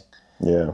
So again, guys, he hosts a lot of events. Keep up with him. Follow his page. He throws a lot of random events, whether it's a Saturday, Sunday, Friday, or he I try to work with people's schedules. So if I do a Saturday ride 1 month, I'll do a Sunday ride the next. Because I know some people have Saturdays off. Some people have Sundays off. Yeah. Some people go to church on Sunday. Some people don't. So I'll work with you. I'll make it happen. The best way to get engaged is either DM me or get in my chat. And if you DM me, I can add you to my chat. And if you're in there, then you are the first-hand planning team for all my events. I ask you guys, where do you want to go? These aren't just my ideas. Some of them are. I have a list of places in SoCal to go. But a lot of them are people saying, hey, I've never been out to Josie's. Or one of the guys who's in my chat, he's been riding for 3 years, never been to Neptune's Net, and that's why we're going to Neptune's Net. Oh, okay. So like stuff like that. That's why I do these, why I have that chat is so I can engage with you guys on a broader scale and so you guys can meet other riders. That Neptune Net's going to be a good one, man, especially with the amount of people that we're collaborating with. I think with who we're working with, it's going to be a fun one. And I know there's a lot of rides going on that day, but is there? There is. I know Good Trouble's doing their ride and stuff like that, but make sure you come out to ours because I think this one's going to be a real hit. Oh, I need to keep track of that then because November 16th, I could have sworn that was yours because the following week they have the Good Trouble Halloween event at their facility. No, but they have their ride that they're riding. I usually never go to their Dave's ride or anything like that. No, it's not the Dave's ride. It's literally a Good Trouble ride. They haven't done one. Are they going to our same place? Huh? Are they going to the same place? I don't know where they're going. Oh, okay. Yeah, I mean, I'm looking forward to this. I'm not looking forward to anybody else's. I haven't had anything in the calendar. I don't see anything happening November 16th. I'm planning just you. Yeah. Because I'm going to support FTW. I'm going to support you. I was so stoked when Jimmy was like, dude, I want to be in on this. And I was like, I thought you'd never ask. Are you going to this October 10th ride for the Valley Stunt Crew? No, I have class. Okay. I have class till 8 p.m. Yeah, there's this like from 6 to 8, I think, or something like that. I really wanted to, but I shared it. I blasted to all my people. That's all you need, man. Just love. Yeah. That's why I always tell everybody. People always trying to pay me for my services. I'm like, you don't have to pay me. Just show me some love. Yeah. Like the payment, I get paid by the company. Like chill.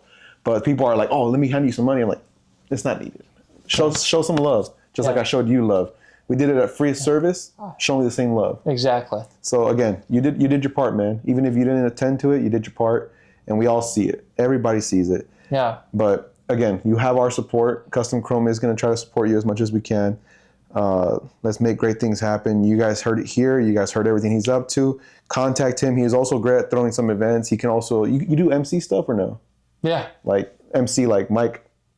Huh? MC mic, like you can talk on the mic and help with events. Yeah. He's good at organizing rides. He can, if you guys want a crowd to ride out to your guys' event, as long as you guys coordinate with him, he can coordinate everything with you, and we can get a whole group of guys to head out to your location. If you guys need more visibility when it comes to your diner, or like let's say you guys have a restaurant, we can set up a ride. That's the biggest thing, that why I created Bikes and Brews wasn't to support some of the big local bars. It was to support a lot of mom and pop restaurants, breweries.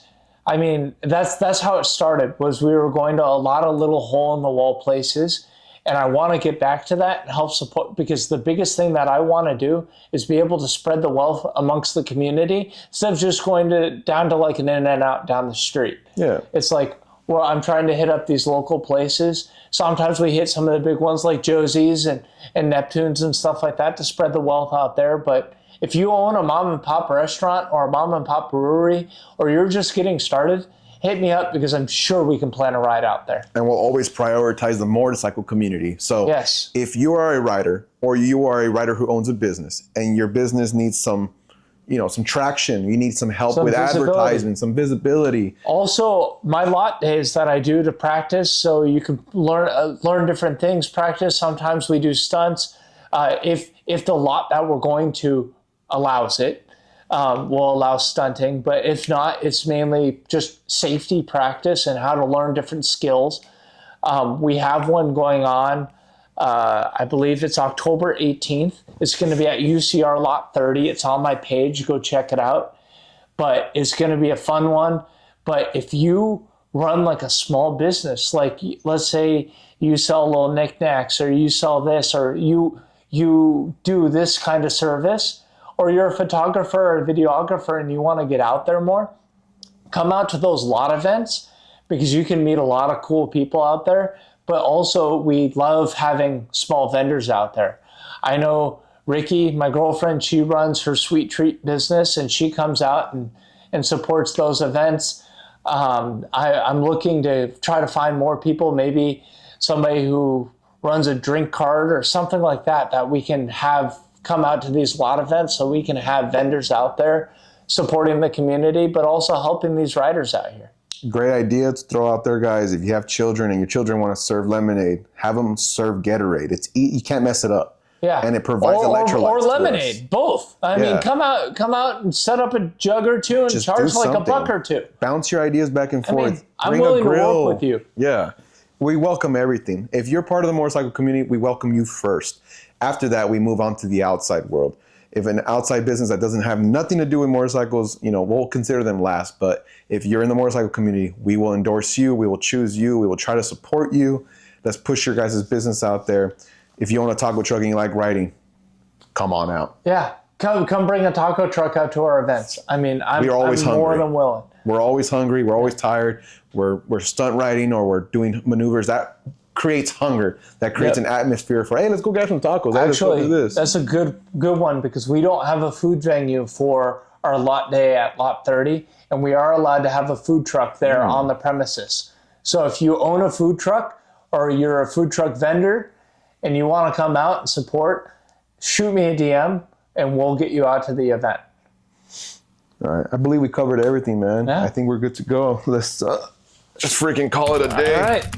Long conversation there. Yeah. But we hit some. Like 2 hours? Probably. I think, let me see. 2 hours and 33 minutes. Shit. It's going to get chopped here and there, so probably 2 hours. But it was great talking to you. You got your sweater. Yeah. Let me